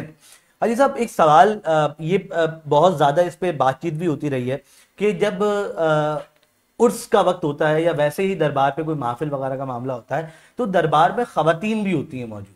तो वैसे तो मज़ारात पे ख़वातीन का जाना मना है, तो उनके लिए कोई पाबंदी नहीं है या उनको क्यों आने दिया जाता है दरबार के अंदर? देखिए, अल्हम्दुलिल्लाह ये सैयदना के दरबार में औरतों का मर्दों के साइड पे आना बिल्कुल मना था। सही, हम मर्दों के साइड पे उनको आने ही नहीं देते थे, सेपरेट रास्ता था। यहाँ तक कि पाकिस्तान के वज़ीर-ए-आज़म ज़ुल्फ़िकार भुट्टो साहब की वाइफ तशरीफ़ लाई, बेगम नुसरत भुट्टो, तो हमने उनसे भी कहा कि ख़वातीन की तरफ जाए। सही, तो वो भी ख़वातीन की तरफ उसने वहाँ से हमारे हैदराबाद, हमारे सिंध के आईजी की फैमिली साथ आई। उन्होंने किसी ने कहा हमसे कि भाई वो आईजी की एहलिया हैं। मैंने कहा भाई ये बादशाहों का दरबार है, क्या बात है, काम है, वही चलने चाहिए, लिहाजा वो ख़वातीन की तरफ जाएं। तो वो ख़वातीन की तरफ भी जाती है। असल में कुछ अरसे से जब से दरबार की तामीराती काम हो रहा है तो उस एक तो तामीराती काम का मसला है जो हम इतनी सख्ती से उनको औरतों की तरफ कन्वर्ट नहीं कर पा रहे हैं अभी तक। दूसरी चीज़ ये है कि कुछ लोगों ने, मखसूस कुछ लोगों ने, आपने देखा होगा कि मज़ारात पे बहुत सारे लोग ऐसे हैं कि जो ऐसा अमल करते हैं कि जिससे बदनामी हो दरबार की ना। तो कुछ इस टाइप के लोग हैं, वो ख़वातीन को अपनी तरफ राग़िब करने के लिए कि हम बहुत बड़े बुज़ुर्ग हैं या वो हैं, उन्होंने इस किस्म के मामला शुरू किए कि उधर औरतों को बुलाना। लेकिन अल्हम्दुलिल्लाह अभी भी हमारे साहबजादे मोहम्मद हस्सानी राय साहब ने इसको रोका है और उनका रास्ता भी दूसरे साइड से किया है ना। तो ये जो आपको उर्स पे नज़र आता है कि ख़वातीन एक तो जगह की तंगी की वजह से, जब वहाँ जगह नहीं होती तो ख़वातीन इधर हो जाती हैं। लेकिन अब नीचे मैंने पूरा एक हॉल बनाया है औरतों का, सेपरेट ही हॉल बना दिया है जहाँ से डायरेक्ट औरतें वहीं ज़ियारत किया करेंगी। दूसरी चीज़ ये कि आप खदमगाह के और दरगाह के बीच में जो रास्ता है उस रास्ते से हमने रास्ता बनाया है। औरतों के बाथरूम अलग बना दिए हैं, औरतों के वज़ू खाने अलग बना दिए हैं, हर चीज़ तैयार है। सिर्फ थोड़ा सा हिस्सा और तामीर होंगे। ये जो आपने देखा होगा लोहे की शेटरिंग बंधी हुई है तामीरात की वजह से, जब ये शेटरिंग खुलेगी तो वो रास्ता जो है वो पक्का होके सही हो जाएगा, तो ख़वातीन डायरेक्ट वहीं से जाएंगी, इस तरफ आने का रास्ता ही बंद हो जाएगा। बिल्कुल ठीक हो गया। और ये यकीनी तौर पे देखें, एज अ एंकर मेरी ये कोशिश है कि जो आपके सवालात है वो आगे पहुंचाऊं और यहाँ से जो है वो इत्मीनान बख्श जवाब आप लोगों को मिल जाए, क्योंकि किसी भी किस्म में हमारे पास जो तजाद की फजा है ना वो बहुत जल्दी फैलाई जाती है। हमारी हर मुमकिन कोशिश होती है कि दरबार में वही काम हो जो अल्लाह और उसके रसूल के हुक्म के मुताबिक। अगर वहाँ देखें ना, अल्लाह के वली भी उसी काम को पसंद करते हैं जो अल्लाह और उसके रसूल। जहाँ पर खराफात होती हैं या इस किस्म के काम होते हैं तो उसमें अल्लाह के वली का तो कसूर नहीं है, ये तो जो लोग कर रहे हैं उनका गलती है। बहुत से लोग कहते हैं कि भाई वहां पर ये हो रहा है, भाई वहां ये हो रहा है, वो थोड़ी कर रहा है, ये तो कर रहा है। अगर कोई मस्जिद में जाके कोई गलत काम कर रहा है तो कसूर उसका है जो गलत काम कर रहा है, अल्लाह और उसके रसूल का तो हुक्म नहीं है। इसी तरह हमारे मसला के हक के जितने उलमा है, हर एक ने जो खराफात होती हैं उसकी मुखालफत की है। किसी ने इजाजत नहीं दी कि तुम मज़ारात पे जाकर खराफात करो या सजदे करो या अल्लाह और उसके रसूल के काम के खिलाफ जो काम हो रहा है वो काम करो। हर जो भी है, अभी हम माशाल्लाह से 9-10 दिन उर्स चलता है, उसमें 5 दिन लगातार उलमा आते हैं और एक से एक उलमा आते हैं, वो आन के खिताबात करते हैं। वो मकसद क्या है, लोगों को समझाना है कि उलमा की बात सुनो, उलमा क्या कह रहा है, दीन क्या कहता है, अल्लाह और उसके रसूल का हुक्म क्या है। बिल्कुल ऐसा ही है, बिल्कुल ऐसा ही। और ये बहुत अच्छी बात है, जिस तरह अल्लामा अरसलान साहब भी फरमा रहे थे कि जय्यद उलमा का आना, मुफ्तियान कराम का आना, और फिर ये गुफ्तगू होना कि जो है ना वो क्या चीज़ होनी चाहिए और क्या चीज़ नहीं होनी चाहिए। चूँकि दरबार जो है वो शहर हैदराबाद की मतलब शहर हैदराबाद की पहचान है, अगर मैं यूं कहूं तो गलत ना होगा ना। लाइक हम भी तो, ये हैदराबाद भी तो उन्हीं के सत्य चल रहा है। तो अब जो है जब वहां पर इस तरह के मसाइल आते हैं तो यकीनी तौर पे वो परेशानी का बायस बनते हैं लोगों की। हजरत एक और सवाल मेरे पास आया हुआ था इस तरह का कि जो मज़ारात का देखा जाता है एक मामूल होता है कि बड़ी तादाद में चंदा इकट्ठा होता है मज़ारात के ऊपर, और यकीनी तौर पे हैदराबाद में जो है वो एक कसीर तादाद है लोगों की जो सिंध भर से बल्कि पाकिस्तान भर से आते हैं और हाजिर देते हैं। तो इसके लिए जो आपका ट्रस्ट है वो, या जो दरबार के दीगर लोग हैं जो इस सारे मामले को देखते हैं, जो कमेटी होगी यकीनी तौर पर, जो खजांची वगैरह होंगे, उन्होंने क्या तरतीब बनाई है, कहाँ कहाँ वो चंदा खर्च होता है? देखिए, एक बात तो ये है कि मैंने जिस टाइम शुरू में हैदराबाद दरबार में काम शुरू किया तो मेरा मामूल ये रहा कि जब मुझे किसी चीज़ की तलब हुई तो मैंने सरकार को अर्ज की कि आप अल्लाह से दुआ करें कि अल्लाह मुझे ये तौफीक दे दे कि मैं ये काम खुद करूं। तो मैंने जब से काम को संभाला, जितने काम कराए अपने रब की दी हुई तौफीक से, मैंने किसी डोनेशन, कोई चंदा, कुछ नहीं किया। ये माशाल्लाह से 6 कुरान पाक तरावी में ख़त्म होते हैं दरगाह शरीफ पे। इसके अलावा पूरे साल तामीराती काम, कभी कुछ काम चलता रहता है। अभी ये पहली मरतबा थी कि इस गवर्नमेंट ऑफ सिंध और औकाफ ने स्ट्रक्चर तैयार किया है।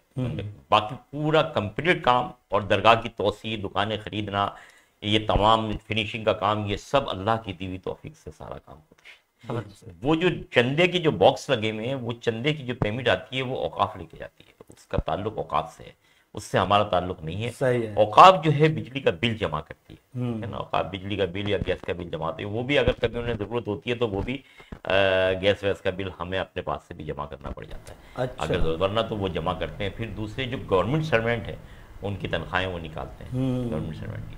तो उसमें खाली यही नहीं कि चंदा दरगाह का खाली गले हैं, बल्कि दरगाह के इलाका भी है जिसके किराए भी आते हैं जो औकाफ डिपार्टमेंट को जाते हैं, वो उसको यूटिलाइज़ करते हैं। अच्छा, वो ये मसला नहीं है कि वो यहाँ पर इस्तेमाल, यहीं ज़रूरी है इस्तेमाल करें। पूरे सिंध में जो मज़ारात हैं या मसाजिदें हैं जो औकाफ के अंडर में हैं, उनके अंदर जो गवर्नमेंट मुलाजिम है, गवर्नमेंट से हटके जो मुलाजिम है, उनको तो लोग खुद वो करते हैं। बाकी जो गवर्नमेंट मुलाजिम है उनको तनख्वाहें वो सही सही सही। तो मतलब ये बात भी बड़ी चंदा सारा उनके पास जाता है, हमें बड़ी क्लियर होने वाली बात है, क्योंकि एक ना माइंड सेट है लोगों का यहाँ पे कि भाई वो तो दरबार में तो बड़ा चंदा है तो हाजी साहब के पास जाता होगा, तो हैदराबाद लोग की दीवी तो और वो ये मेरे इसमें कोई कमाल नहीं है, सखी की दुआओं का।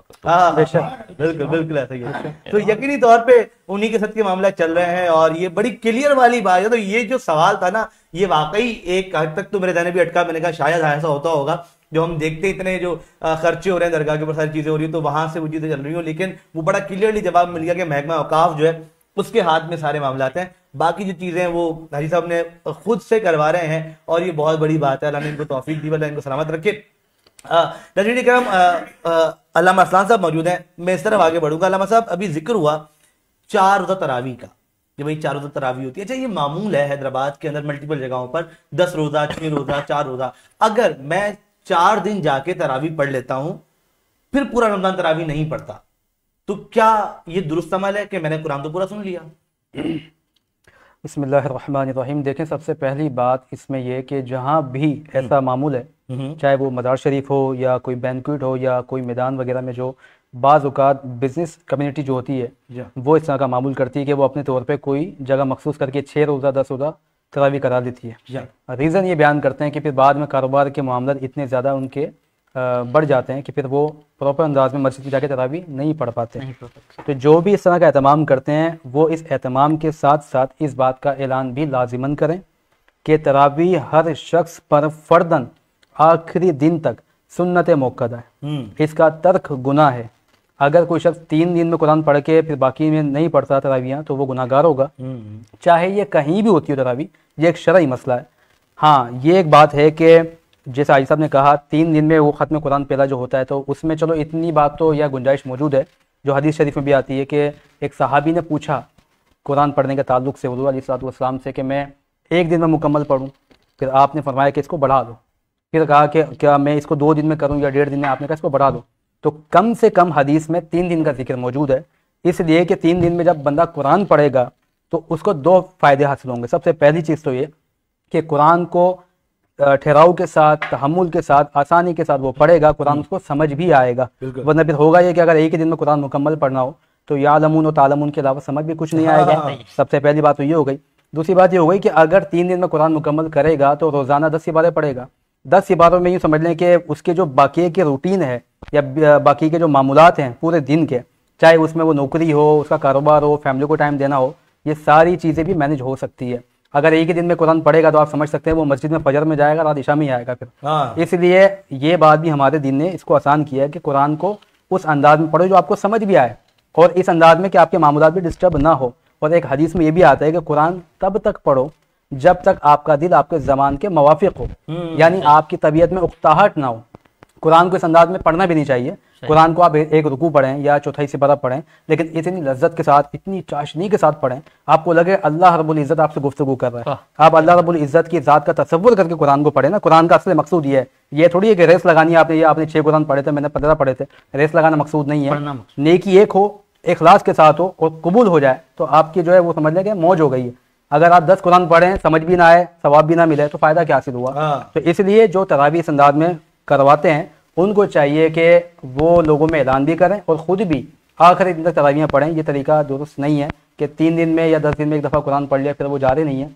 एक मरतबा कुरान सुनना ये कोई फ़र्द नहीं है तरावी में, तरावी को आखिरी दिन तक पढ़ना सुन्नत मौक़दा है। बिल्कुल ठीक हो गया जी। मैं सही साहब ने जो बात बताई, हमारे यहाँ जो मकसूद है तो यही है कि जो लोग बिजनेसमैन लोग हैं, उन लोगों का ऐसा होता था कि वो 2-3 दिन पढ़ी, छोड़ दी, नहीं गए कहीं तो छूट गया। तो हमने ये सिलसिला कराची में पहले ये होता था, जकीर राठौर साहब पढ़ाया करते थे, अभी भी वो सिलसिला जारी है। तो अल्लामा शहमद नूरानी साहब जैसी हस्तियाँ वहाँ जितने मौजूद होते थे, तो हमने दरगाह शरीफ पर, अच्छा दरगाह शरीफ पर खुसूसन दूसरी जगह पर ये होता है कि 6 रोज़ या 7 रोज़ 10 रोज़ होना, अच्छा दरगाह के बाद ही सब जगह शुरू हुआ है, लेकिन हमारे यहाँ दरगाह शरीफ पे मुसलसल जारी रहता है। अभी 4 रोज़ खत्म होने के बाद फिर 6 रोज़ का शुरू हो गया, 6 रोज़ खत्म होगा। अच्छा इनकी निस्बतें भी हैं, जैसे योम खातून जन्नत पे एक कुरान मुकम्मिल हुआ, दूसरा कुरान जो होगा योम खतीजत कुबरा 10 रमज़ान मुबारक को मुकम्मिल होगा, ठीक है ना। फिर तीसरा शुरू हो जाएगा, वो खत्म होगा 16 रमज़ान हज़रत आयशा सिद्दीक़ा रज़ियल्लाहु ताला अन्हा की निस्बत से। उसके बाद शुरू होगा जो 21वीं शब को मौला अली के निस्बत से होगा, और उसके बाद शबीना शुरू हो जाएगा। अच्छा 27 रोज़ा नीचे मस्जिद में अलग चल रहा है वो कुरान, वो भी चल रहा है इसमें ना। अच्छा हमारे यहाँ हर प्रोग्राम में जिस दिन खत्म कुरान होता है उस दिन एक आलिम की तकरीर होती है, 1 या 2 या 3 उलमा की तकरीर होती है।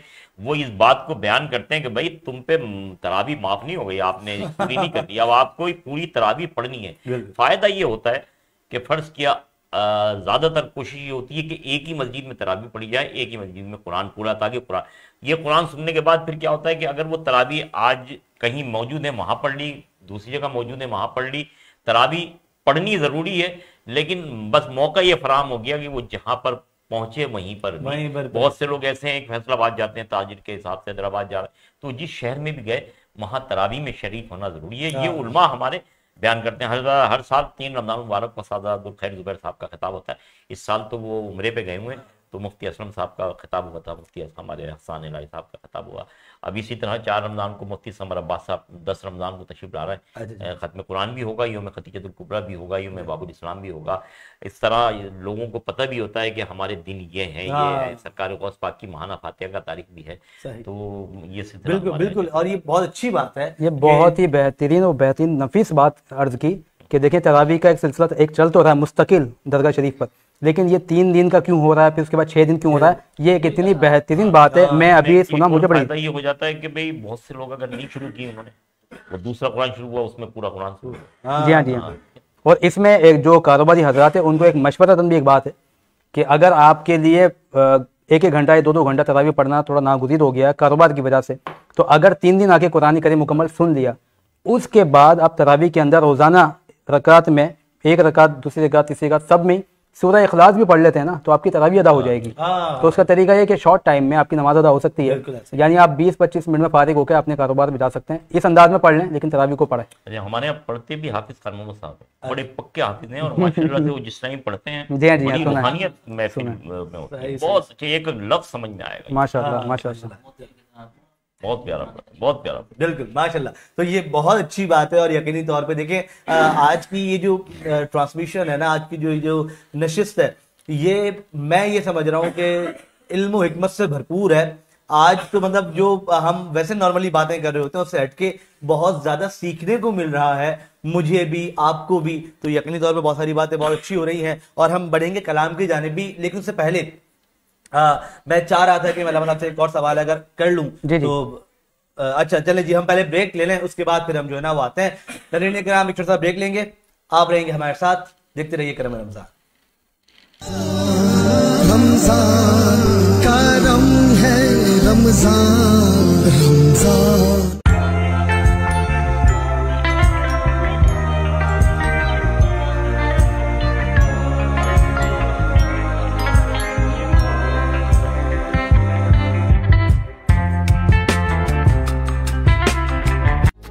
हमारी और हमारे बच्चों की बेहतर नशोनुमा के लिए प्रोटीन इंतहाई जरूरी है। चिकन इस जरूरत को पूरा करने के लिए कम खर्च और मयारी जरिया है, मगर बदकिस्मती से इस चिकन को जिन तरीकों से ज़बा करके फरोख्त किया जाता है वो इंतहाई नामुनासिब और हिफ्ज़ान सेहत के उसूलों के बरखिलाफ है। व्हाइट मीट इन मसाइल का हल सेहतमंद और साफ सुथरे माहौल में मुतारिफ करवाता है। फ्रेश और हेल्दी चिकन मीट सिर्फ व्हाइट मीट से ही मिल सकता है। व्हाइट मीट सबसे सस्ता, सबसे अच्छा।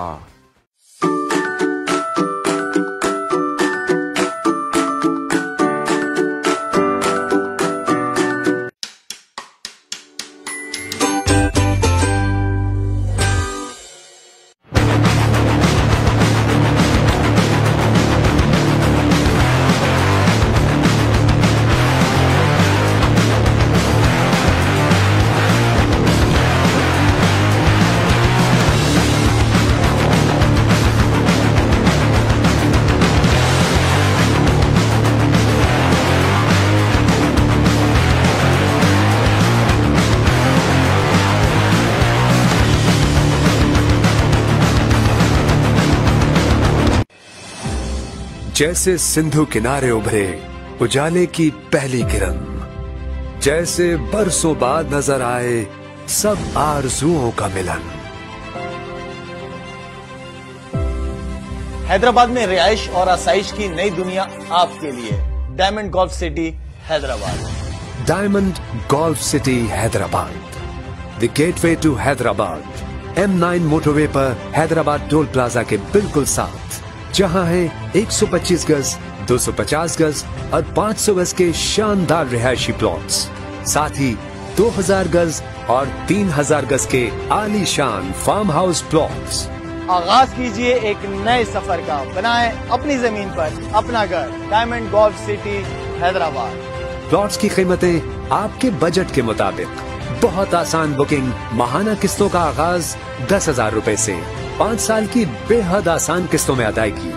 डायमंड गोल्फ सिटी हैदराबाद, खुली फिजा में जिंदगी की तमाम मॉडर्न सहूलतों से आरास्ता, महफूज गेटेड कम्युनिटी, शानदार golf course, Shahid Afridi cricket academy, आला तरीन टाउन प्लानिंग, 200 फुट चौड़ी मेन बुलेवार्ड, मसाजिद, सरसब्ज पार्क्स, तालीमी इदारे, कमर्शियल मराकज, 24 घंटे भरपूर सिक्योरिटी। कदम रखिए इस नई दुनिया में। आपका घर, आपकी जमीन, जहां मुस्तकबिल बेहद हसीन। रमजान करम है, रमजान रमजान। बिस्मिल्लाह। काशी दो पैगंबर उठाया जाता, काश में दो पैगंबर उठाया जाता, काश में दो पैगंबर उठाया बाखुदा कदमों में सरकार के जाता, बाखुदा कदमों में सरकार के पाया जाता। साथ सरकार के ग़ज़वात में शामिल होता। साथ सरकार के ग़ज़वात में शामिल होता।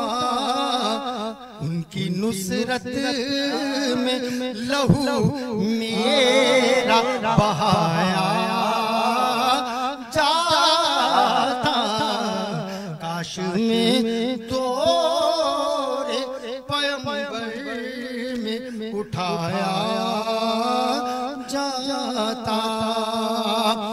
रोएत के ज़र्रों में अल्लाह बदल दे तो मुझे रेत के ज़र्रों में अल्लाह बदल दे तो मुझे रेत के ज़र्रों में अल्लाह बदल दे तो मुझे और मुझे राह मोहम्मद में बिछाया जाता। बाखुदा कदमों में सरकार के पाया जाता। सुभान अल्लाह, सुभान अल्लाह, सुभान अल्लाह। नाज़रीन गिरामी, एक बार फिर खुशामदीद कहते हैं आपको हैदराबाद न्यूज़ की खुसूसी रमज़ान नशरियात गर्म रमज़ान में, जो कि आप मुलाहिज़ा कर रहे हैं हैदराबाद न्यूज़ के स्टूडियो से बराह रास्त। और 7वीं नशरियात में अल्हम्दुलिल्लाह हम लोग सब मौजूद हैं। जनाब यूसुफ मलिक साहब कलाम पेश कर रहे थे कि काश मैं दौरे पैगंबर में उठाया जाता, बाखुदा कदमों में सरकार के पाया जाता। और क्या ही खूबसूरत अंदाज आवाज के साथ अल्लाह रब्बुल इज्जत आपको सदा सलामत रखे। जनाब अली नकशबंदी साहब, माशाल्लाह बहुत ही प्यारे अंदाज से आपने हदीया अकीदत पेश फरमाया। और नाज़रीन साथ ही एक बताता चलूं एक राज की बात। राज की तो लोग जो मेहमान आज हमारे दरमियान मौजूद हैं, आप शायर भी हैं, पीर गुलशन इलाही कादिर चिश्ती फरीदी साहब।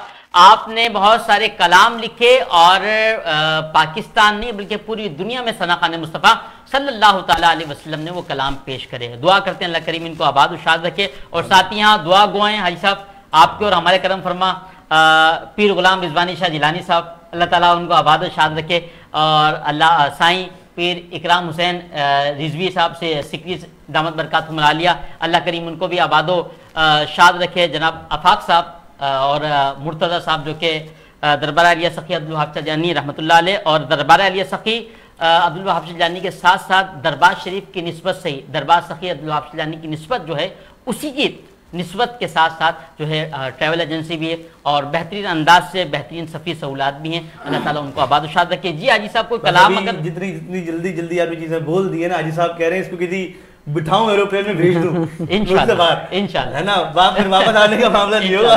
तो हाजी साहब कोई कलाम लिखा हो तो हम चाहेंगे कि नाज़रीन की समातों की नजर फरमाएं। कोई लिखा हो कलाम आपने? जी कलाम तो माशाल्लाह से बहुत सारे लिखे हैं। एक तो अभी मोबाइल के हवाले से सवाल किया था तो खान साहब ने बहुत खूबसूरत अंदाज में उसका जवाब दिया। मैं इन हालात के और उसकी नज़र से ना मेरा एक कलाम है, ख्याल व फिक्र को अयाश ना होने देना। ख्याल व फिक्र को अयाश ना होने देना, दिलों के राज को तुम फाश ना होने देना। दिलों के राज को तुम फाश ना होने देना। बहुत अच्छा है ज़माने में सखावत करना, बहुत अच्छा है ज़माने में सखावत करना, लेकिन औलाद को कल्लाश ना होने देना। लिखा है कि लुक़्मा हराम खिला के लुक़्मा हराम अहले खाना को, खिला के लुक़्मा हराम अहले खाना को अपनी औलाद को बदमाश ना होने देना, अपनी औलाद को बदमाश ना होने देना। और लिखा है कि खिदमत खल्क से अल्लाह की रज़ा मिलती है, खिदमत खल्क से अल्लाह की रज़ा मिलती है। तुम खिदमत खल्क से अल्लाह की रज़ा मिलती है, तुम इसे ज़रिया माश ना होने देना। क्या खूबसूरत शेर तो बहुत सारे माशाअल्लाह। इसी तरह एक नात का है शेर, क्योंकि वक्त इतना कलील है कि पूरी तो नहीं बयान कर सकता, लेकिन बारह एक नात है मेरी, उसके अंदर लिखा है, और ये मैंने लिखी थी सैयद कमरुज़्ज़मान शाह साहब हमारे हैदराबाद के बड़ी शख्सियत थे और महफिल नात से बड़े वाबस्ता थे। उनका इंतकाल हुआ था तो हम उनके घर से और कब्रिस्तान तक गए, रास्ते में ये नात है ना, और उसमें शेर थे ये वद्दुहा चेहरा है वल्लैल है जुल्फें तेरी, वद्दुहा चेहरा है वल्लैल है जुल्फें तेरी, क्या हंसी है तेरे दो नैन रसूले अरबी, तेरे दो नैन रसूले अरबी। इसका मतलब था हो अता हमको भी सदका, हो अता सदक़े हसनैन रसूले अरबी, हो अता सदक़े हसनैन रसूले अरबी, आप हैं कासिम दारैन रसूले अरबी, आप हैं कासिम दारैन रसूले अरबी। और लिखा है कि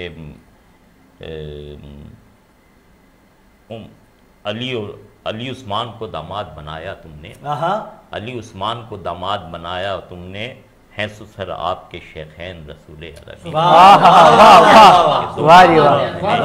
चारों का हमने उसमें क्या खूब जनाब, इसका मक्ता है यूं मुरीदों को लिए हश्र में आए गुलशन, मुरीदों को लिए हश्र में आए गुलशन, सर पे रखे तेरे नालैन रसूल। वाह जी वाह वाह वाह, क्या कहना, क्या कहना, क्या खूबसूरत जनाब, वाह सुभान अल्लाह सुभान अल्लाह। और यकीनी तौर पे यही फैज़ है, ये जो अता है ना सरकार दो आलम की, जो ये सिलसिला चल रहा है। और हम देखते हैं जी सखी की शान में अभी शेर पढ़ रहे थे हमारे मोहम्मद अली भाई ने तकरीबन सुनाई, उसमें एक शेर जो अभी आप सवाल कर रहे थे ना उसके मुनासबत से, कि मैं रोज़ सुबह आ जाता हूँ और झोली भर ले जाता हूँ, मैं रोज़ सुबह आ जाता हूँ और झोली भर ले जाता हूँ, बढ़ता है गौसे आज़म का फैज़ान सखी के रोज़, बढ़ता है गौसे आज़म का फैज़ान। मैं रोज़ सुबह जाता हूँ और झोली भर के जाता हूँ, और झोली भर के जाता हूँ, बढ़ता है गौसे आज़म का फैज़ान सखी के रोज़े पर, बढ़ता है गौसे आज़म का फैज़ान सखी के। और हर साल सखी के उर्सों में जब नात की महफिल होती है, जब नात की महफिल होती है, हर साल होते हैं मदीने के आका मेहमान सभी के। और क्या खूब नगीने रब ने दिए सरकार सखी के सदक़े में, सरकार सखी के सदक़े में फैज़ान भी है आसान भी है, फैज़ान भी है आसान भी है, हन्नान सखी के रोज़े। अच्छा मुझे जो है वो एक शेर हजरत का मेरा मक्ता है, उसमें सर सजदे में रख के रात, सर सजदे में रख कर रातों दिन शुक्र अदा कर मौला का, तो शुक्र अदा कर मौला का, जिसे रब ने किया तुझको गुलशन मेहमान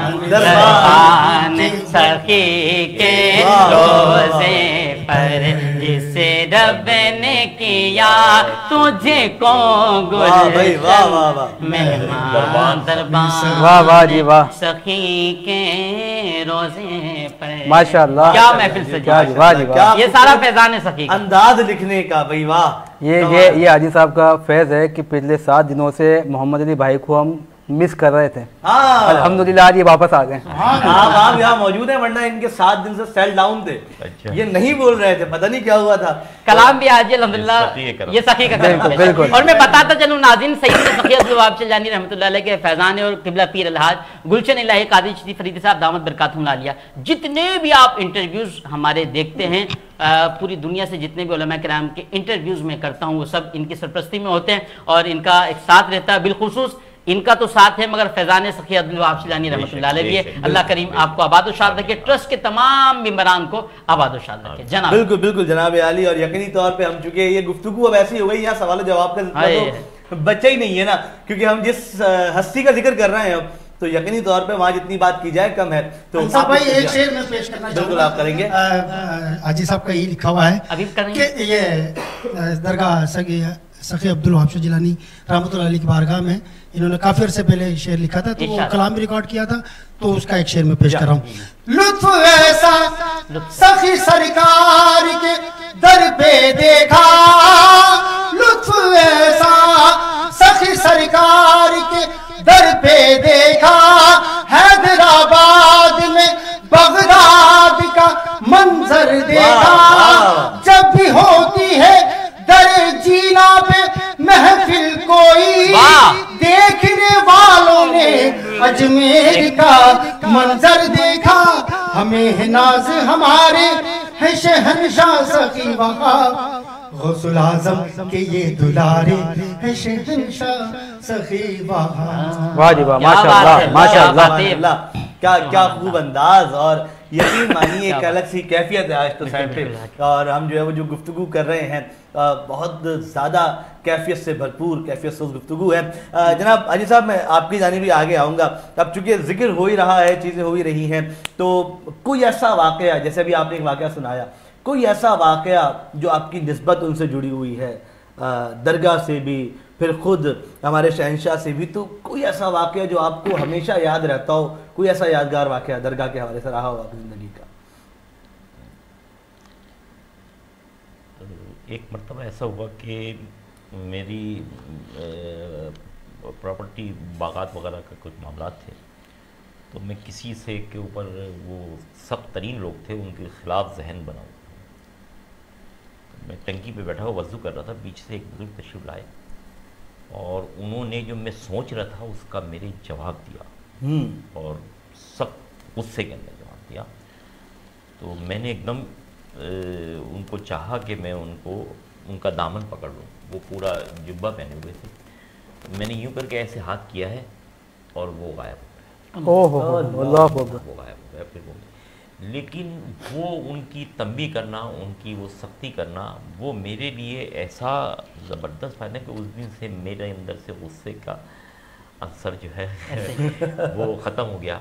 ये उनकी वो थी। और दूसरी चीज़ क्या हुआ कि ऐसा मामला होता था जैसे काम खुद ब खुद बनते चले जा रहे हैं, और फिर अल्लाह ने मुझे बड़ी उन पर भी गलबा अता किया, ठीक है ना। वाह जी वाह। तो ये एक अच्छा। फिर दूसरी एक चीज़, आप एक चीज़ की क्या पूछें कि मैं जब शुरू में वाबस्ता हुआ दरबार से, तो बचपन से ही है, लेकिन मैंने ये देखा कि मैं रोज़ाना, मेरा ये आलम था कि रोज़ाना डेली मैंने आज सरकार की बारगाह में अर्ज़ करना है, सरकार आज दुआ फरमा दें, आज ऐसा हो जाए।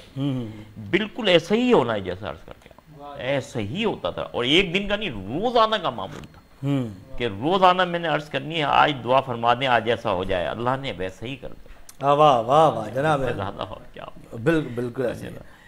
और एक मरतबा ऐसा हुआ कि केस का फैसला था, तो 3 जज बैठे हुए और वो मुझसे सवाल कर रहे हैं ना, और उनका कहना यह था कि मेरा केस गलत है, लिहाजा ये ख़त्म हो जाएगा ना। मैं सुन रहा था और वो कह रहे थे केस मेरे ख़िलाफ़ जाएगा। इतने में ऐसा हुआ कि मेरा मुखालिफ आ गया बाहर। बस जैसे ही उसका आना था ना, उसके आने की वजह से मेरे दिल पर थोड़ी असरात पैदा हुए, और मैंने सरकार की तरफ मतलब, अच्छा ये केस कराची में चल रहा है, हैदराबाद में नहीं, कराची में था। मैंने सरकार की तरफ मुतवज्जो हुआ, मुतवज्जो करके अर्ज़ की, सरकार ये आ गया, अब ये मेरा मजाक उड़ाएगा, जैसे मेरे खिलाफ हो जाएगा तो मजाक उड़ाएगा। तो बस इतना ही खाली मेरे दिल में ख्याल आना था कि एकदम मैंने देखा बीच में जो जज था उसके जिस्म में जुम्बिश पैदा हुई, और उस जुम्बिश के अंदर उसने मुझसे सवाल किया कि जो मैंने मकसूद था कि भाई सुपरवाइज़र तो लेबर नहीं होता, तुमने क्यों लिखा?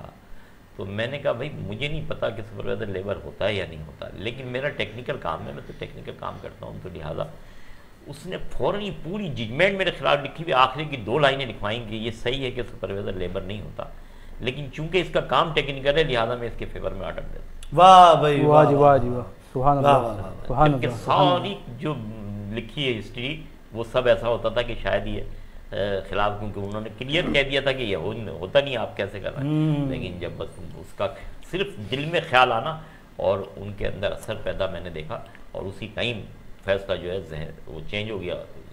वाह भाई वाह, तो ये एक मरतबा ऐसा हुआ कि मैंने फैसला लिखा हुआ, हैरान थे, एक वकील मुझसे कहता क्या कर दिया तुमने, कि वो फैसला तो ये था और लिखा हुआ ये। तो ऐसा भी हुआ।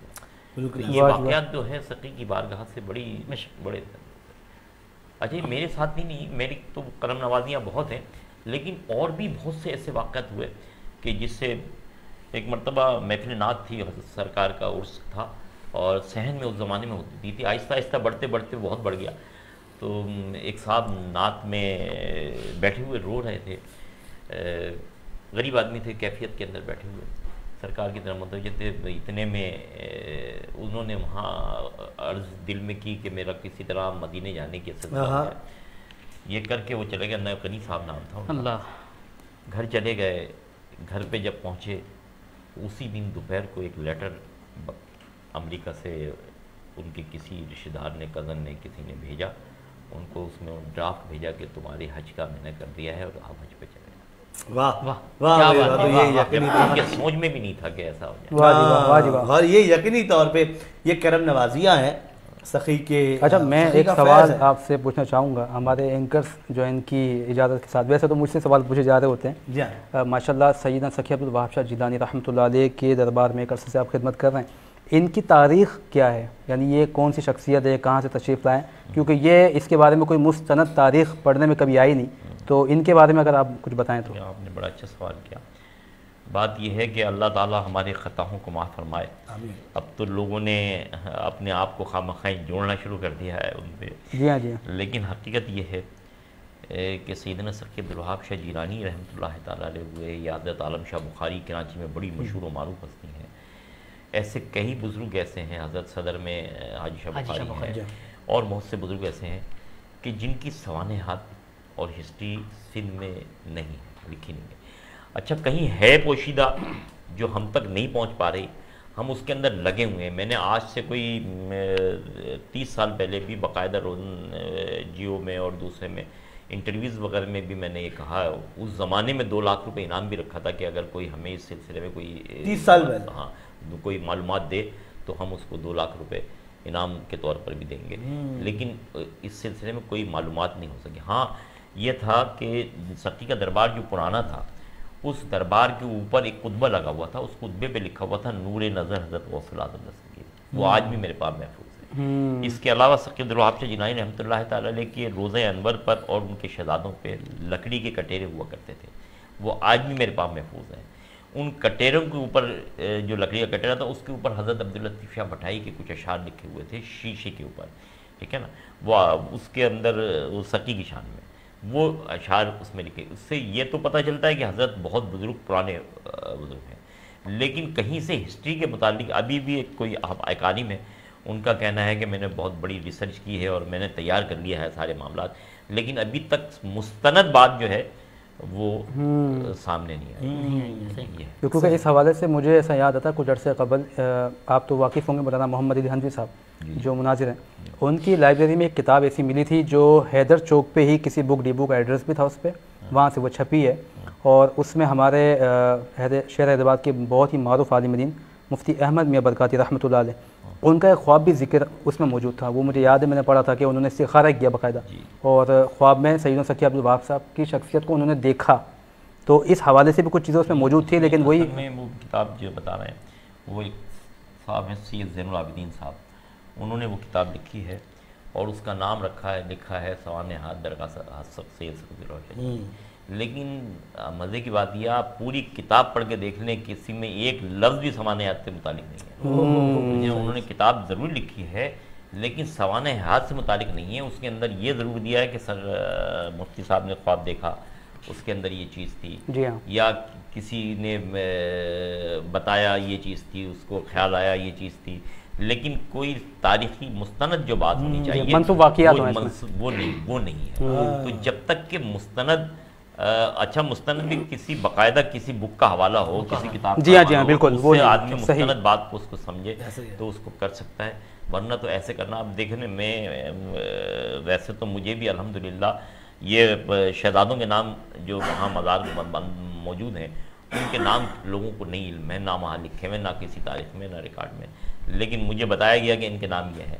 एक का नाम सैयद कासिम शाह साहब है, वो मुझे बताया गया कि नाम ये है। दूसरे जो नाम है उनका नाम सैयद जुड़ियल शाह है, ठीक है ना। तो वो सैयद कासिम शाह साहब का मुझे नाम बताया गया। फिर मेरे सामने किसी ने जिक्र किया कि यहाँ 2 मज़ार होते थे, एक का नाम सैयद कासिम शाह था, एक सैयद जुड़ियल शाह था, ठीक है ना। तो उससे पता चला कि यार वो जो मुझे जो बताया गया है सैयद कासिम शाह नाम, तो वो सही बताया गया है, तो वाकई दूसरा जुड़ियल शाह जो बता रहे हैं उनके नाम होंगे। लेकिन जब तक के हमें इस्लाम तो ये कहता है ना कि आप उसकी मुस्तनद दलील होनी चाहिए, सनद होनी चाहिए, बिल्कुल वो चीज़ अभी तक हमें नहीं मिली। अच्छा, देखने वालों को मैं इस पे ये बात बिल्कुल लाजिमन कहूँगा, तो जैसा हाजी साहब ने खुद ही बयान फरमा दिया कि मुस्तनद तारीख़ बाकायदा और मुस्तनद जो है वो सबूत इसके नहीं मिले, मगर फिर भी किसी के ज़हन में ये बदगुमानी आ जाए कि अगर एक ज़ात की कोई तारीख़ मौजूद नहीं है तो फिर लोग क्यों उनके पास जा रहे हैं, या क्यों लोग जो बैठे हैं मुजावर बन के। मैं अक्सर इस बात को कहता हूँ कि यार सखी की दरबार और सखी के फैज़ का जिन बुज़ुर्गों की तारीख़ मौजूद है उनके पास तो लोग जाते हैं, उनको फैज़ हासिल होता है कि भाई उनको पता है उनके बारे में।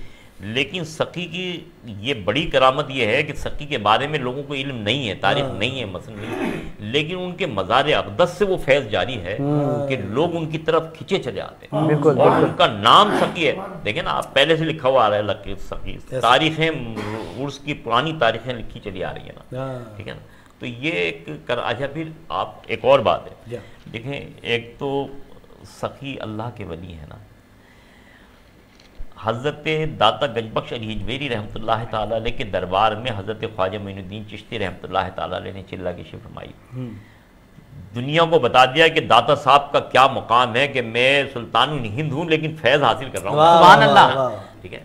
तो सकी अब्दुल वहाब शाह जिलानी रहमतुल्लाह ताला अलैह का दरबार वो है कि जहाँ से बाबा सलाउद्दीन रहमतुल्लाह ताला अलैह ने आपकी चौखट पे बैठ के फैज़ पाया।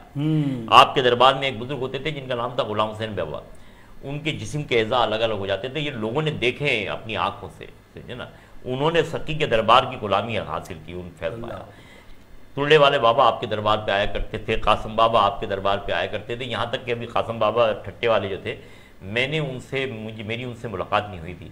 तो मैं सकी, अच्छा मेरे साथ ये होता रहा कि मैं सकी की बारगाह में बैठा हूँ और मुझे किसी बात का ख्याल आ गया तो करम नवाजी हो जाती है, वो मेरा मामला जो है वहीं हल हो जाता है। तो मेरे दिल में ख्याल आया कि मैं कराची से आन के बैठा था कि मेरी उनसे मुलाकात नहीं हो सकी, कहीं ऐसा नहीं हज़रत का विसाल हो जाए, हज़रत की इतनी उम्र है। तो बस मैंने इतना ख्याल करना था, एकदम नारों की आवाज़ आई, मैंने पूछा क्या हुआ, तो पता चला ये कासम बाबा तशरीफ बाबा आए, आते ही उन्होंने मेरे सर पे हाथ फरमाया। तो ये उनकी तो जहाँ ऐसी ऐसी हस्तियाँ जो मौजूदा वली हैं, जिनको लोग वली और उनकी विलायत का लोगों ने मंजर देखे अपनी आंखों से, वो सकी के दरबार में आन के हाज़िरियाँ दे रहे हैं, तो ये इस बात की अलामत है कि ख्वाजा गरीब नवाज दाता साहब के दरबार पे जाके दुनिया को बता रहे हैं कि ये वली है। तो सकी की और इस पर आई साहब वो इशारत ने एक दलील भी मौजूद है ना, हदीस शरीफ में ही मौजूद है। बेशक लोग बाकायदा उनकी तारीख को जान नहीं पा रहे, लेकिन जब लोग फैज़ पा रहे हैं या मैं उनको देखे बगैर, उनका ज़माना पाए बगैर अपने दिल में उनकी मोहब्बत को महसूस कर रहा हूँ, तो वो बुखारी शरीफ की हदीस भी है कि आक़ा दो आलम अलैहिस्सलातु वस्सलाम फरमाता है कि जब अल्लाह रब्बुल इज़्ज़त किसी से मोहब्बत करता है तो जिब्रील अमीन को हुक्म देता है कि फ़रिश्तों में हुक्म दे दो कि अल्लाह इससे मोहब्बत करता है, तुम इनसे मोहब्बत करो। आप ऐलान फरमाते हैं, तमाम फरिश्ते उस शख्सियत से मोहब्बत करने लग जाते हैं। उसके बाद फिर अल्लाह हुक्म देता है कि ज़मीन के फरिश्तों को हुक्म दो कि वो ज़मीन के तमाम लोगों के अंदर ये ऐलान कर दे कि अल्लाह इससे मोहब्बत करता है, तुम भी मोहब्बत करो। तो फिर वो जैसे ही ऐलान किया जाता है, ज़मीन वालों के अंदर भी उस शख्सियत की मोहब्बत पैदा हो जाती है। तो अगर मैं यूँ कहूँ, इस हदीस के मिज़दाक सखी का जो दर है वो इस एतबार से भी है कि इनकी मोहब्बत का डंका ज़मीन पर बाद में बजाए, अर्श पर पहले बजाए। तो जनाब अली, आज की गुफ्तगू तो फिर अब चूंकि वक्त बहुत हमारे पास कम है, वक्त कलील है, बातें तवील हैं, और यकीन कीजिए आज की जो गुफ्तगू बहुत सहर अंगेज गुफ्तगू है, और यकीनी तौर पे बहुत कुछ मैंने कहा था ना पिछले वाले ब्रेक से पहले भी कि आज की गुफ्तगू से आपको बहुत कुछ सीखने को मिलेगा, बहुत सारी नई बातें आपको पता चलेंगी। और यकीनी तौर पे चूँकि देखिए अब एक बहुत बड़ी तादाद है हमारे यंगस्टर्स की, हमारे नौजवानों की जो ये नशरियात देखती है, इसको पसंद करती है, तो यकीनी तौर पर आपको भी बहुत कुछ यहाँ से सीखने को मिल रहा है। और एक आखिरी बात आपकी इजाज़त से अगर मैं बिल्कुल अभी गुफ्तगू हो रही है और आप मैं हम एक अजीब एक लुत्फ हमें आ रहा है, ठीक है। लोग कहते हैं कि बाबे तो शही कोई नहीं, जिनके तस्किरों से ही हमें लुत्फ आ रहा हो, आप सोचें कि उनकी हुकूमत अल्लाह रब्बुल इज्जत ने दुनिया में कैसी रखी है। बिल्कुल ऐसे जी। तो जनाब अली, ये तो बहुत ही जो है ना वो शानदार बात हो गई है। और अब चूंकि हमारे पास वक्त बहुत कम है, जनाब यूसुफ मलिक साहब 2 अशार किसी भी कलाम के में सुना दीजिए, फिर हम दुआ की जानिब आगे बढ़ेंगे। क्यों ना दुआ या अशार दो पेश करें? जी बिल्कुल, मिलकर पढ़ें भाई, आप मेरे साथ दीजिएगा। एक दो दुरूद पाक पढ़ें। अल्लाहुम्मा सल्ली अला मुहम्मद व अला आलि मुहम्मदिन व असहाबि सय्यिदिना मौलाना मुहम्मदिन मुबारक वसल्लम व सल्लु अलैहि। करम मांगता हूँ, अता मांगता हूँ, इलाही मैं तुझसे दुआ मांगता हूँ।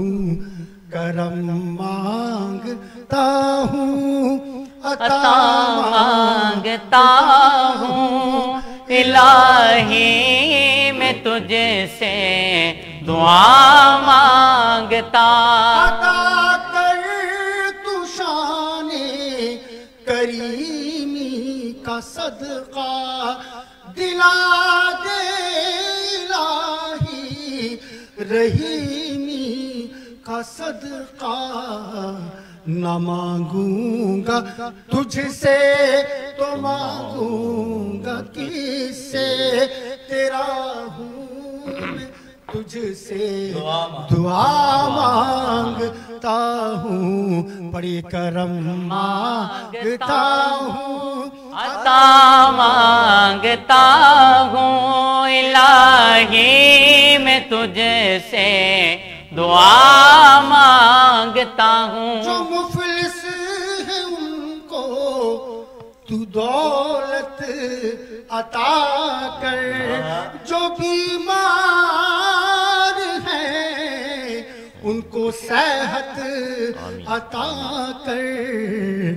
मरीजों की खातिर शिफा मांगता हूँ, इलाही मैं तुझसे दुआ मांगता।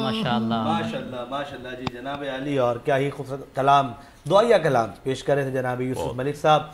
और मैं शुक्रिया अदा करूँगा अपने स्पॉन्सर्स के एक बार फिर, जिनमें हमारे साथ हैं रिवायत कुकिंग ऑयल एंड बनास्पति, बरसों की रिवायत, आज का अंदाज, Al Madina flour mills, glamour paints, Haji Mahfooz Sheermal house, white meat chicken, Lasifa bread, diamond गॉसिटी, unique motorcycle, Ajwa cooking oil and vanaspati, Mizab marketing, Tarang washing powder, Taps Cambridge school, superstar motorcycle, Al Zuhaib Atta Chakki, Shaheen Hanif caters, Mahmood decoration, KH event management, athlete arena, Al Safa group of colleges, rant house, और सुमैर शेख साहब का बेहद शुक्रिया कि आप हमारे दरमियान मौजूद रहते हैं, रीढ़ की हड्डी की मानिंद इस नशरियात का हिस्सा बने हुए हैं। और चूँकि मैं जब अली भाई को देखता हूँ ना, चूँकि अली भाई का भी एक बड़ा गहरा ताल्लुक है दरबार से, आप जुड़े हुए हैं, तो ये भी कलाम पढ़ते जो उनकी आवाज़ निकलती है ना अंदर से, मतलब ये भी सखी का फैज़ है जो है ना, ये क्या ही खूबसूरत अंदाज आवाज़ आपको उन्होंने अल्लाह ने अता की है, उनके फैज़ान चल रही है।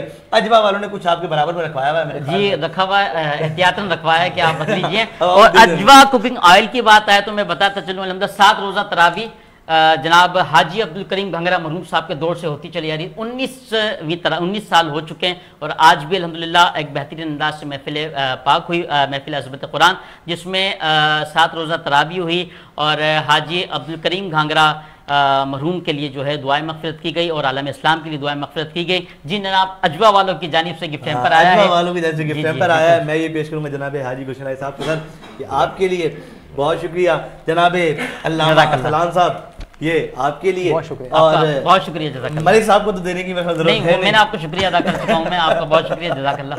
तो मलिक साहब तो हमारा ही हिस्सा है, लेकिन फिर भी अल्लामा सलाम साहब आप जरा हाथ बढ़ा के मलिक साहब तक पहुंचा देंगे, इनको कहीं ये भी कोई हिस्सा दे दें। नहीं अली भाई बाद में आप ले लीजिए। सुभान अल्लाह, बिल्कुल ऐसा ही है। और मुझे जो है ना पीछे टीम कह रही है कि अली भाई को तो फैज मिला हुआ है। जी जी बिल्कुल, थोड़ी हाजी साहब को नजरे करम अगर यहाँ भी होगा ना तो क्या फैज मिल जाएगा। मैं समझ रहा हूँ उनकी बात को, वो किस तरफ लेके जाना चाह रहे हैं इस चीज को। बहरहाल जनाब अली ये आज की नशरियात इसका वक्त हमारे पास बिल्कुल इख्तिताम की जानिब है और मैं बिला ताखिर चाहूँगा हिसाब से कि दुआ फरमाएंगे वो, लेकिन उससे पहले आपका बेहद शुक्रिया कि आप तशरीफ़ लाए, आपने अपना कीमती वक्त दिया और यकीनी तौर पे आज की जो बातें थी तो उनसे मुस्तफ़ीद हुए, बहुत कुछ सीखने को मिला। रूहानी तौर पे बहुत ज़्यादा मैं इस वक्त जो है वो कैफियत में हूँ और जितनी बातें मैंने सुनी, क्योंकि हम लोग आम तौर पे ये चीज़ें ना तो पढ़ते हैं ना तो सुनते हैं। एक बहुत बड़ा अलमिया है नौजवानों का कि हम जुमे की नमाज़ें भी उस वक्त जाते हैं जब बिल्कुल जमात खड़ी होने वाली होती है ना, तो अब तो हमने सुनना ही छोड़ दिया चीज़ों को। तो जब ऐसी बातें होती हैं तो यकीनी तौर पे वो दिल पर जाके असर करती हैं। जनाब अल्लामा अरसलान साहब बहुत शुक्रिया आपका, जनाब यूसुफ मलिक साहब आपका बेहद शुक्रिया, हजरत आपका बेहद शुक्रिया, आप तशरीफ लाए। प्रॉपर आज चार जोकर आप आए, रोजाना आते हैं लेकिन आज जिनके जो सैल हैं वो चार जो है प्रॉपर। या दो ही इसके असरात हैं, या तो वहाँ का फैज़ान है और हाजी साहब की हाज़िरी है, या फिर आज भाभी ने सेल चार्ज कर दी है कि भाई चलो।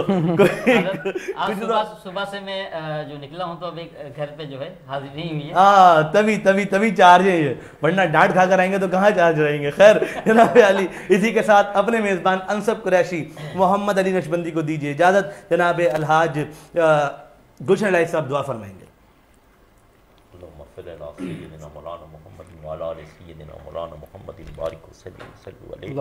फजल के हाथों से या रब मेवे मकसद खिला, दे पन्हा या रब मोहम्मद मुस्तफ़ा के वास्ते, या इलाही रहम फरमा मुस्तफ़ा के वास्ते, या रसूल अल्लाह करम कीजिए खुदा के वास्ते, कर करम करवा करम दोनों जहां में रग बरम, सरवरे कौनैन शाह अंबिया के वास्ते, मुश्किलें कर दे असा मुश्किल कुशा के वास्ते, कर बनाए रद शहीद करबला के वास्ते, कादरी कर कादरी रग कादरियों में उठा, कदर अब्दुल कादर कुदरत नुमा के वास्ते, या इलाही सब उठा ले दर्दमंदों के ये बोझ, गौसुल आज़म पीरो मुर्शिद रहनुमा के वास्ते, पूरी कर हाजात सब सदका सखी इब्ने सखी, मेरे प्यारे पीरो मुर्शिद रहनुमा के वास्ते, इन बुज़ुर्गों का तसद्दुक इन बुज़ुर्गों के तो फैल, पूरी कर या रब दुआएं कुलौलिया के वास्ते।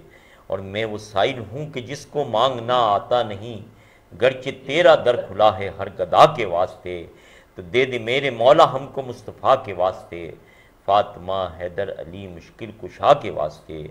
या अल्लाह अपने महबूब के सदक़े वास्ते वसीले में ए अल्लाह तो हम सब की हाज़िरी को मकबूल मंजूर फरमा। परवरदिगार आलम तेरी बारगाह में इल्तिजा करते हैं, ये सहरी का मकबूलियत का वक्त है। परवरदिगार तेरी बारगाह में इल्तिजा करते हैं हमारे हैदराबाद न्यूज़ के तमाम साथियों के लिए, रुफ़क़ा के लिए, उज़ैर साहब और इनके तमाम रुफ़क़ा के लिए अल्लाह तो इन सब को अपनी मेहरबानियों से माला माल फरमा। या अल्लाह तेरी बारगाह में इल्तिजा करते हैं जितने लोग अल्लाह इस चैनल के ज़रिए हमारे साथ दुआ में शरीक हैं, अल्लाह तो इन सब को मदीने की हाज़िरी नसीब फरमा। या अल्लाह तू जो परेशान हाल हैं अल्लाह तो उनकी परेशानियों को दूर कर दे, जो कर्जदार हैं उनके कर्ज़ों को गैबी ख़जाने से अदा फरमा दे, बेरोज़गारों को साहिब रोज़गार कर दे, रोज़गार वालों के रोज़गारों में खैर व बरकत अता फरमा, बीमारों को तंदुरुस्ती और सेहत कामिला अता फरमा, बे औलादों को नरीना औलाद अता कर दे, औलाद वालों की औलादों को फरमा बरदार बना दे, दीन इस्लाम पर चलने वाला बना दे। जिन घरों में जवान बहनें बेटियां रिश्तों के लिए बैठी हैं मौला उनके नेक नसीब खोल दे, उनके इस नेक काम में उनकी गैबी मदद फरमा दे। या अल्लाह तू हमें अपनी जानिब से दारीन की कामयाबियों से हमकिनार फरमा दे, अपनी जानिब से बुलंद इज़्ज़त अता फरमा दे, ज़िल्लत और रुस्वाइयों से महफूज फरमा दे, अपनी जानिब से हलाल कसीर बरकत वाला बेहिसाब रोज़ी रिज़्क़ अता फरमा, हर आने वाली आफत बलायात से मेरे आका की पूरी उम्मत को महफूज फरमा, बैतुल मुक़द्दस के मुसलमानों की गैबी मदद फरमा, अल्लाह कश्मीर के मुसलमानों की गैबी मदद फरमा, मेरे वतन अजीज़ पाकिस्तान को इस्तिकामत अता फरमा। परवरदिगार आलम जिन लोगों ने इस प्रोग्राम के करने में अल्लाह ताबुन किया अल्लाह इन सब को अपनी मेहरबानियों से माला माल फरमा। परवरदिगार तू हमको रमज़ान के पूरे रोज़े रखने नसीब फरमा, पूरी तरावियाँ पढ़ने की तौफीक अता फरमा। परवरदिगार आलम तेरी बारगाह में इल्तिजा करते हैं, रमज़ान जिस मकसद के लिए अल्लाह ने हमें अता फरमाया उस मकसद को हमें हासिल करने की तौफीक अता फरमा, तेरे बंदों की खिदमत की तौफीक अता फरमा। अल्लाह हमारी दुआओं को मकबूलियत का दर्जा अता फरमा। अल्लाह तेरे वली कामी सकीब ने सकी का मुसलसल जिक्र होता रहा। अल्लाह अपने वली के सदक़े में अल्लाह हम तू अपने इनके जिक्र की बरकत से हम सब के दामन मुरादों से भर दे। परवरदिगार मेरे मुर्शिद कामिल सैयदना सकी अब्दुल वहाब शाह जिलानी इनके शहजादगान के दर्जात को बुलंदियाँ अता फरमा। इनके फैज़ से हमको हमारे अहले खाना को मेरे आका की पूरी उम्मत को माला माल फरमा। रब्बना ज़लमना अनफुसना व इल्लम तग़फिर लना व तरहमना लनकूनन्ना मिनल खासिरीन। रब्बना आतिना फिद दुनिया हसनतम व फिल आखिरति हसनतम व क़िना अज़ाबन नार। इन्नल्लाह व मलाइकतहु युसल्लूना अलन नबी या अय्युहल्लज़ीना आमनू सल्लु अलैहि व सल्लिमू तस्लीमा। अल्लाहुम्मा सल्लि अला सय्यिदिना मौलाना मुहम्मदिन व अलिहि वल करम व आलिहि व सहबिहि व बारिक वसल्लिम सल्लु अलैहि। सुभान रब्बिका रब्बिल इज़्ज़ति अम्मा यसिफून व सलामुन अलल मुरसलीन वल्हम्दुलिल्लाहि रब्बिल आलमीन। बहक़्क़ि ला इलाहा इल्लल्लाह मुहम्मदुर रसूलुल्लाह।